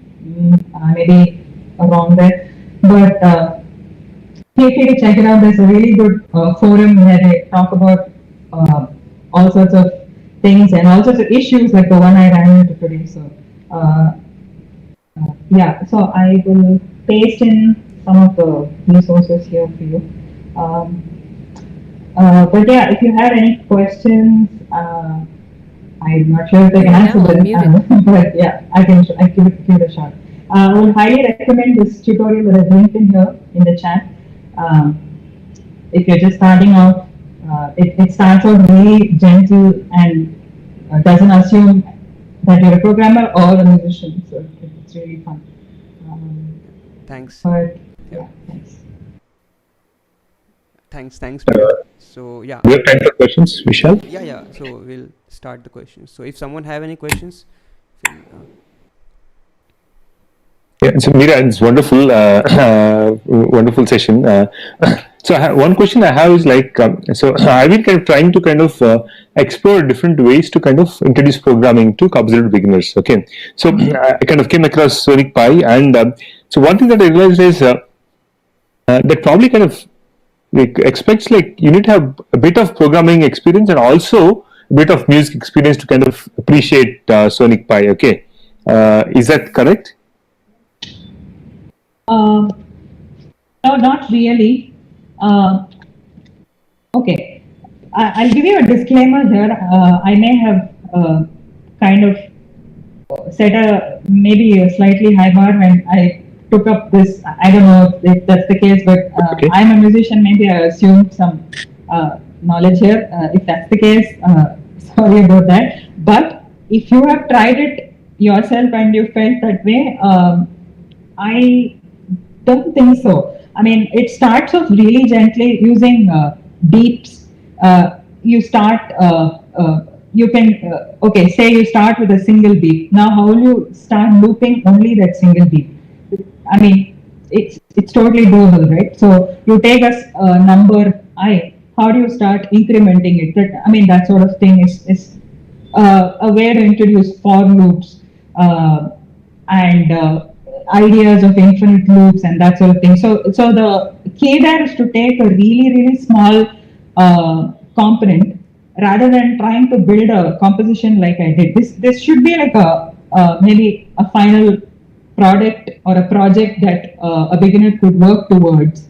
But you start off with super simple stuff. For again, the Sonic Pi tutorial, I feel does that. It starts super simple, but if you need any help trying to set up a super simple sort of curriculum, maybe I'll be happy to help out. No, so the reason I'm asking is like at FOSS United, we're trying to kind of create courses for absolute beginners to learn programming. Okay, so in that context, so I'm kind of trying to use creative coding as a medium.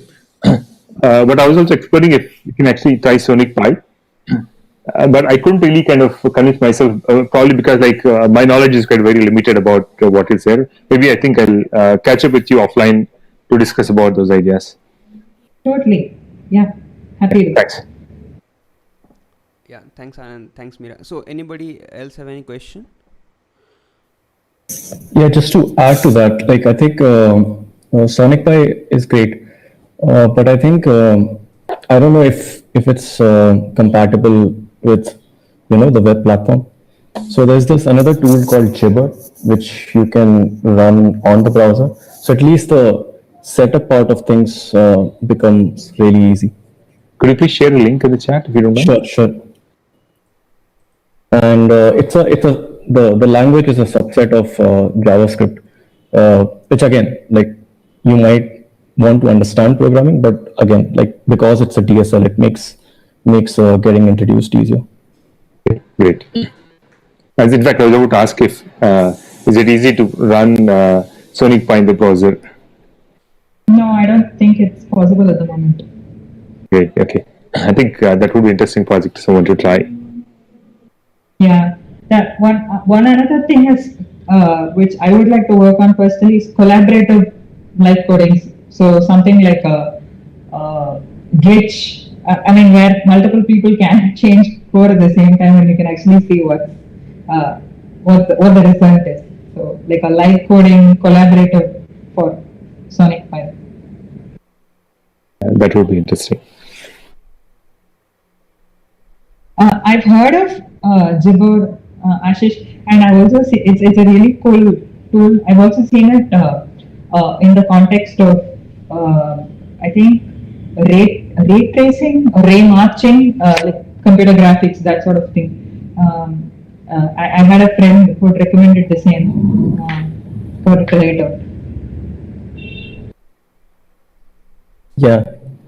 So I think so along with live coded music, I think a lot of projects they actually support live coded visuals. So like Jibber is one of them.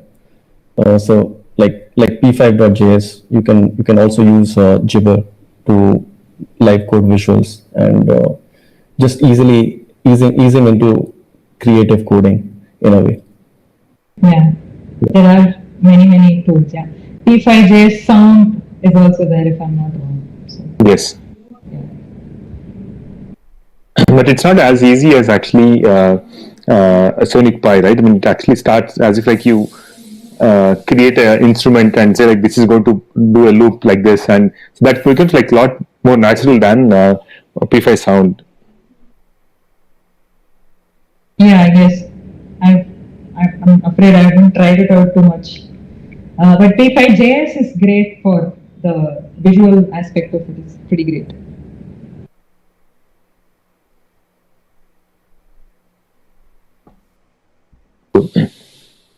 Michelle, what's next? One of our agenda was like to have a community discussion. So like Anand, do you have anything to start on or? No. So I think I just want to kind of basically go with this, right? I mean, let's start about like what the cool stuff we're working on or we discovered, right? Just kind of go over it, and I think that will start a good discussion. Okay. Yes. So who wants to start? Agree. So what are you stuff you're working on, or you discovered something interesting? Share with everyone.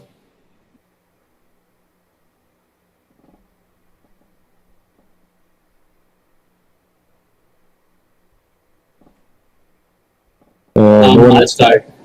Yeah, it's not a programming project per se, but it's just something technical that I feel like a bunch of nerds basically would be interested in. So I recently got a FDM 3D printer. So I've been messing around with it a lot, and I've been just printing stuff. So if somebody's like been thinking about getting a 3D printer, I think this might be a good like time to do it, considering how cheap they are. Like at some point when it just started being a thing that you would hear about, it would cost like $1 lakh over $1 lakh. But you can get like a cheap open source 3D printer. So the one I have is called Ender 3V2. It's genuinely a completely open source 3D printer, including the hardware, which means that there's a full community around it that not just creates open source software but also open source hardware that creates modifications and whatnot. And one of the coolest things about this is that you can 3D print upgrades to the 3D printer. So that you end up with some really interesting things. I've been messing around with just printing functional things and toys and stuff because it's fun. But there's also an interesting piece of software that connects to the printer and that allows you to monitor it and whatnot. In fact, I'm printing something right now.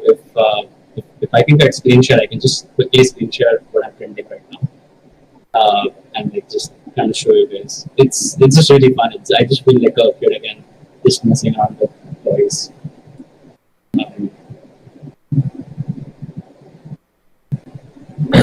Vishal, can you make Valmiki? Yeah. So yes, Yeah. done. Yeah. So there. So I have this. Can you guys see this? Yes. Yeah. So there's a project called Octoprint, which essentially connects to most of the 3D printers that you get on the market, and it connects to our USB. And it's like a serial connection. And that's the whole thing. But this thing, there's a little dashboard that basically allows you to monitor your print right now. And I've attached a little camera there, which again, like the component to attach the camera, it's like a Raspberry Pi, and the component to actually mount the camera. You are now muted. So I don't know. I just wanted to share a messy around with this stuff. And actually, that's it. That's what I do. You are now unmuted. Interesting. So How much did it cost?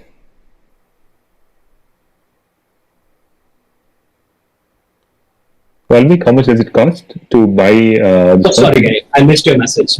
This thing is 20,000 rupees. Do you get it in India? Yeah, from Amazon. Not even like some random store really? from the internet, from Amazon. And you use a material called PLA. It's an organic plastic. Okay. And essentially, which is also like environmentally good. And the way, and it's actually quite cheap to even print stuff, because a kilo of PLA costs about 1,000 rupees. And printing stuff is like very lightweight. So like if you can see if you saw one of my live stream, all of the stuff on that plate was about 50 grams or so. So I printed all of that for like about 50 rupees. Wow. Right? So so far I printed like a bunch of functional stuff, like the phone stand. One of my switches has like those kid locks that you need to put something in the earth, otherwise it doesn't open. But I printed a little. I asked my friend to model a little, just a plug, so I can just unlock the socket just to put something. And I also printed like a mount for my Google Home Mini, just put it on the wall. Just a lot of like interesting things that You are people now do. muted. Apart from like, I mean, of course, it's always very tempting to just keep printing fun toy things. But yeah. Yeah, I mean, it's really nice. We can actually make a custom 3D shape and actually give as a gift for someone, and it's really Absolutely. amazing. I am no longer buying gifts for anybody else. I'm just going to print it for them. But yeah, it's cool. Oh, and also the software allows me to make time lapses and stuff. So I can even, I don't know if I can share files on this chat, but yeah. There You is are now option of unmuted. shared notes. You can actually. sure, I'll throw up like a. I don't have it uploaded. I'll figure something. Yeah, I'll share something. Great. Cool. Sure.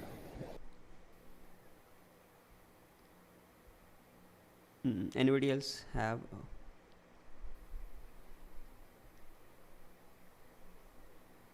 Thanks, Valmik. I think that's really amazing. Quite inspired to now get one of them. I just have one. Yeah, Meera wants the Amazon link, so you can share the Amazon link here. Valmik, yeah. Okay. If no one else has anything, I'll actually have something to kind of show and actually maybe ask for inputs. Okay. So at FOSS United, we're trying to kind of build an education platform. You are now So the goal muted. is to kind of build what we're calling it a social education platform, wherein any person can actually become a mentor and then offer the course to their community. So trying to reduce the barrier to kind of teach programming.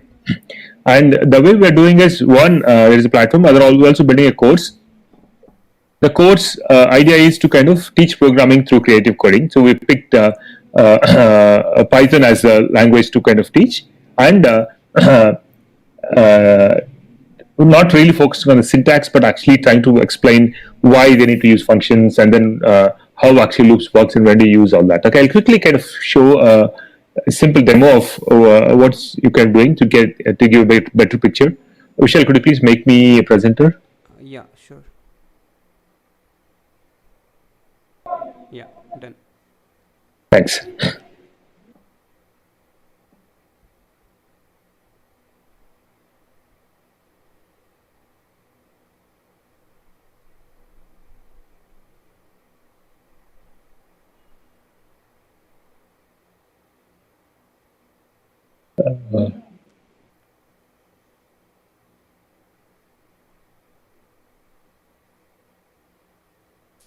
Yeah.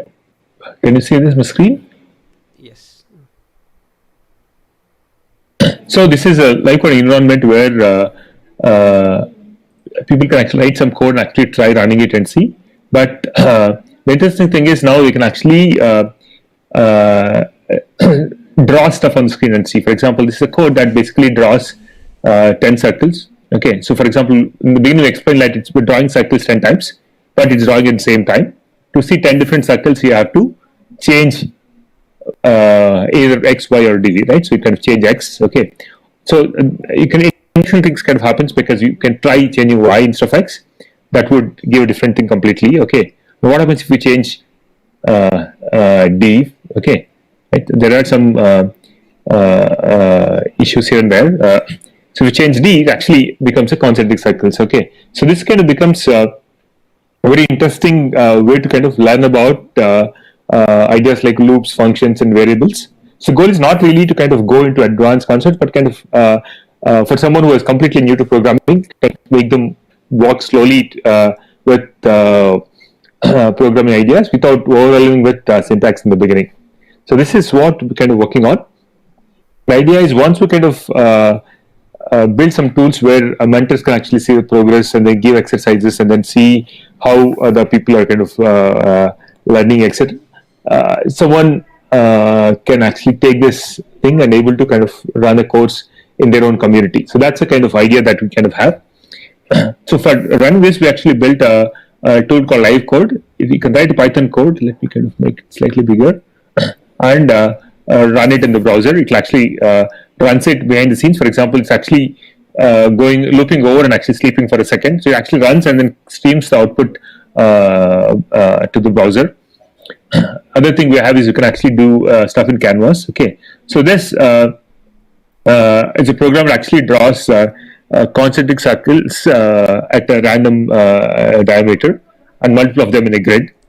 So if you run that, it actually runs the Python code server and actually streams the commands here, and then that actually draws inside here. So these are the things that we're working on, and hopefully we should be ready with about it in a month's time. Okay, so we're really looking for feedback about what do you think about these kind of ideas, and we're also looking for people to kind of give an extra hand. If you're willing to kind of spend some time, you're welcome.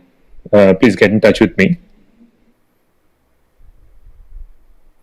Yeah. You are now Thanks. unmuted. Thanks, Anand. So, anybody have any feedback? You can type in the chat box, or you can contact him. So, at his email address, I'm just sharing it in the chat box. Thanks, Vishal. So, yeah. Apart from that, I have made a presentation. I'll just take few minutes to give updates from the FOSS United. So. Can you just give me 2 minutes, a minute or two for I want to kind of hear feedback about what people think about interest in programming like that. Okay, so I think Walmik said like it's like logo. Yes, I mean, so it is like logo, but decided to kind of use Python because a lot of people actually kind of have Python their syllabus. They're going to encounter it. All they encountered are going to encounter it pretty soon. That's why you kind of pick Python. I mean, it is publicly available, but we have to kind of started promoted. It's there in the GitHub repo of FOSS United. The whole site, so we're kind of in stealth mode yet. Okay, we haven't really publicly announced that, Vishnu, but you can ping me. You can just message me. I can share you details.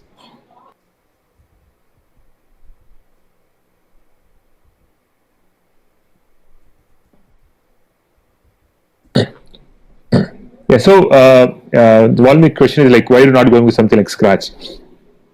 So there is a debate between like is a block-based programming and actually a text-based programming, right? When I feel like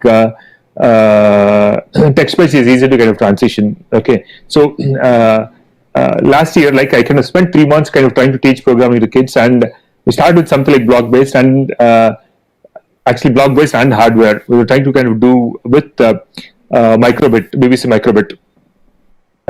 You are now muted. When a week into doing that, they said like this feels limited. They want to kind of start writing code. Okay, so what the kids started doing was actually Microbit allows them to kind of write in block code, actually translate the same thing into JavaScript and Python. They actually did something and then went to the Python tab and started writing that programming notebook and trying to kind of understand how it's working.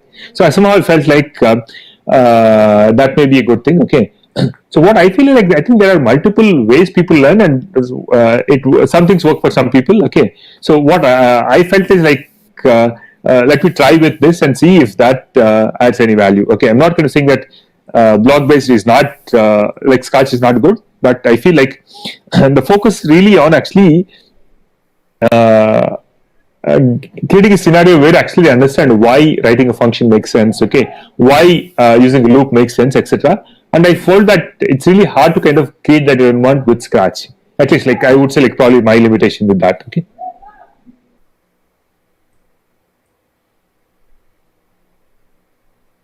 Thanks, Valmik. So, anyone else have any other inputs? Like, if you have tried teaching programming, or I would like to hear inputs if you have any.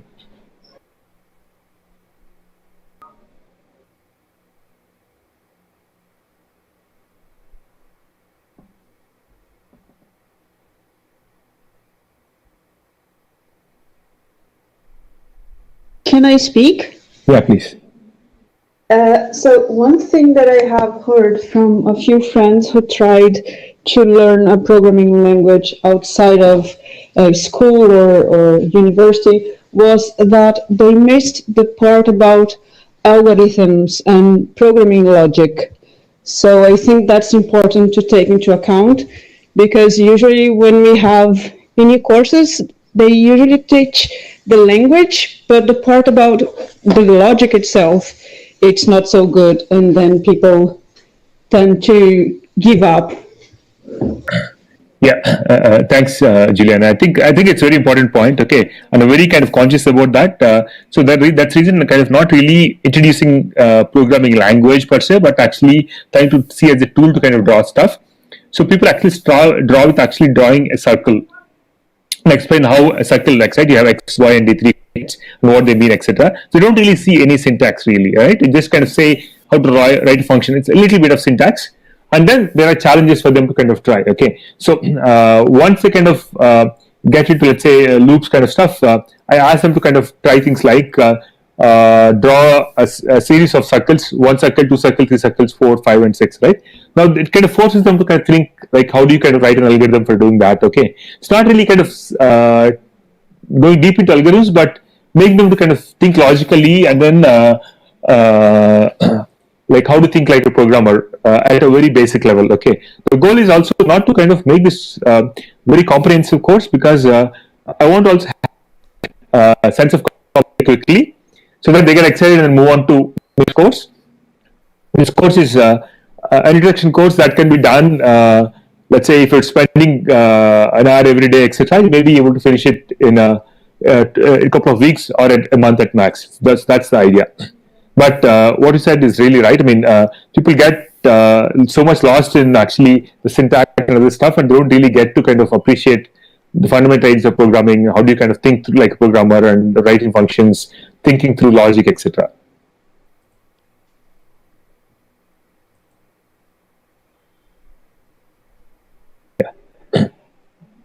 Yeah, thanks. I think Vishal, you can move on with the presentation. You are now Yeah, unmuted. thanks, Anand, and thanks everyone for the input to the platform that Anand is building. So updates. Yes. So yes, one of the I'll take few minutes to get the update, which is one of them is already done by Anand, the platform that we are building. And another thing is we have partnered with ERP Next to enable tech to non-profit organizations. So since January we have been working with a good number of NPOs. So to enable them tech and like HR module, like every organization need HR, payroll, accounting, finance sort of stuffs. So that is what we are currently working with. Another is that currently we are having monthly meetups like this one, FOSS Meetup, and another one is First Commit, that is a FOSS contribution stories series. So like last month we have one speaker from Grafana, Gautam. So he talked about his journey, how we get into that and everything. So for the beginners who has just started contributing and learning. So that was a bit from me. So, and if you have any so our goal is to like build a community of FOSS so Anand mentioned in his recent tweets that like the FOSS community in India is disintegrated, so they are not in a single place to actually get connected and get benefited from each other. So that's our goal is at FOSS United, and we are quickly we are slowly starting with the meetups, monthly meetups, and the platform that we are building.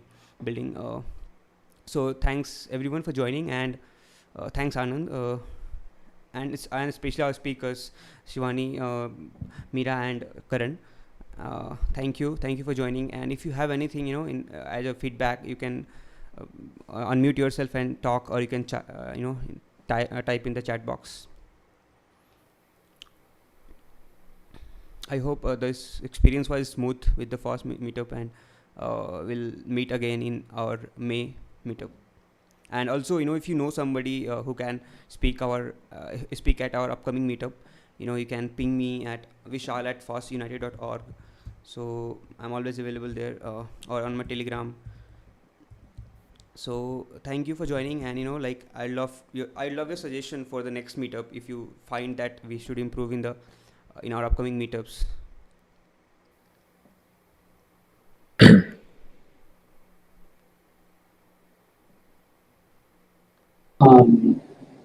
Can I, like, how could we do like an interest check or something? Like, I'm thinking of doing something on home automation.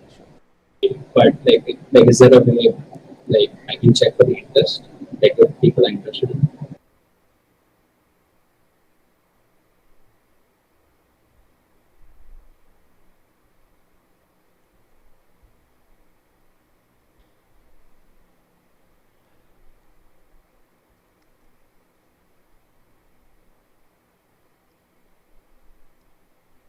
I guess, yeah. No, I mean, I think, was I not clear? Vishal, I'm basically asking if, like, it was a way you are picking up talks, or like, how is the like, the talk picked up? Sorry, Or I how think is there the is some interest? noise. I can't hear you properly.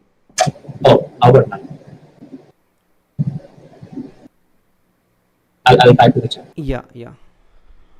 Sorry, like I think so, there is issue with my like if I am putting in my micro earphone in the system, my laptop, the YouTube streaming is getting angry with that. The audio is not coming from your ear end, so I need to hear from the system audio.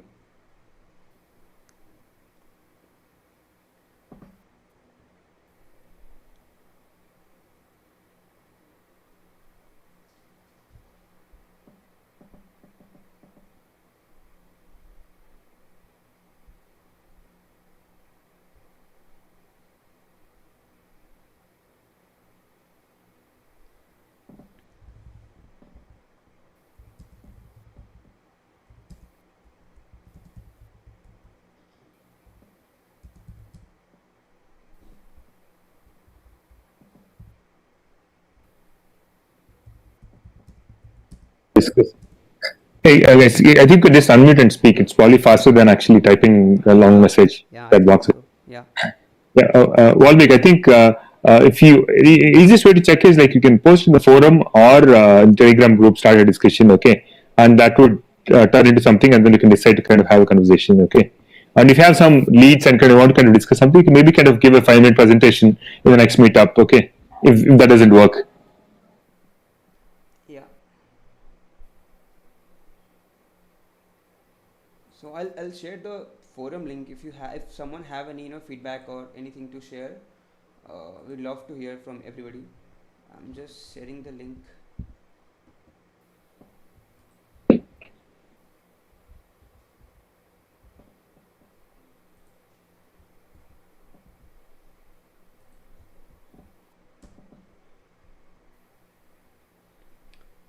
even we have poll at in big blue button. Yeah. Turn off meeting. Think I saw that here. Not sure.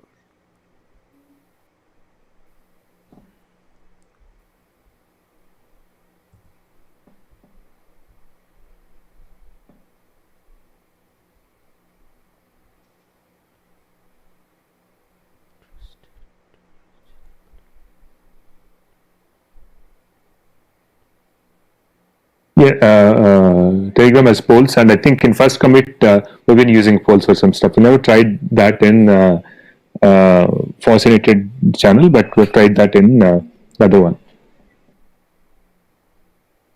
Yeah, that would be actually better because here we might lose the data, right? So it's better if we are creating the poll in the Telegram group. Yeah.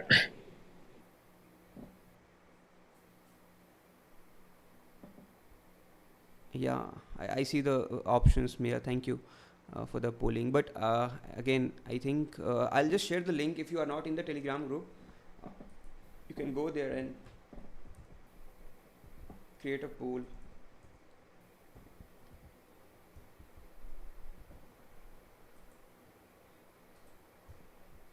Sorry, I'm using a couple of accounts in the chat box.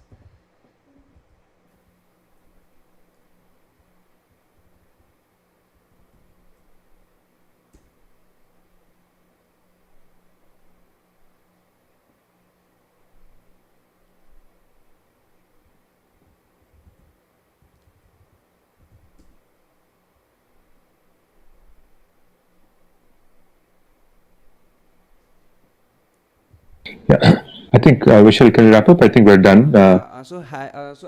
We can go with that further discussions in the forum or in our Telegram group. I have shared in the public chat.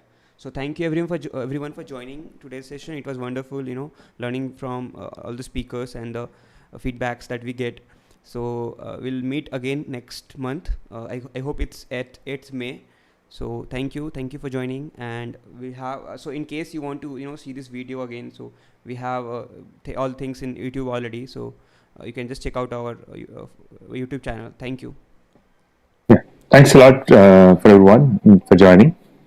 Yeah. We'll see you next one. I'll just end this meeting.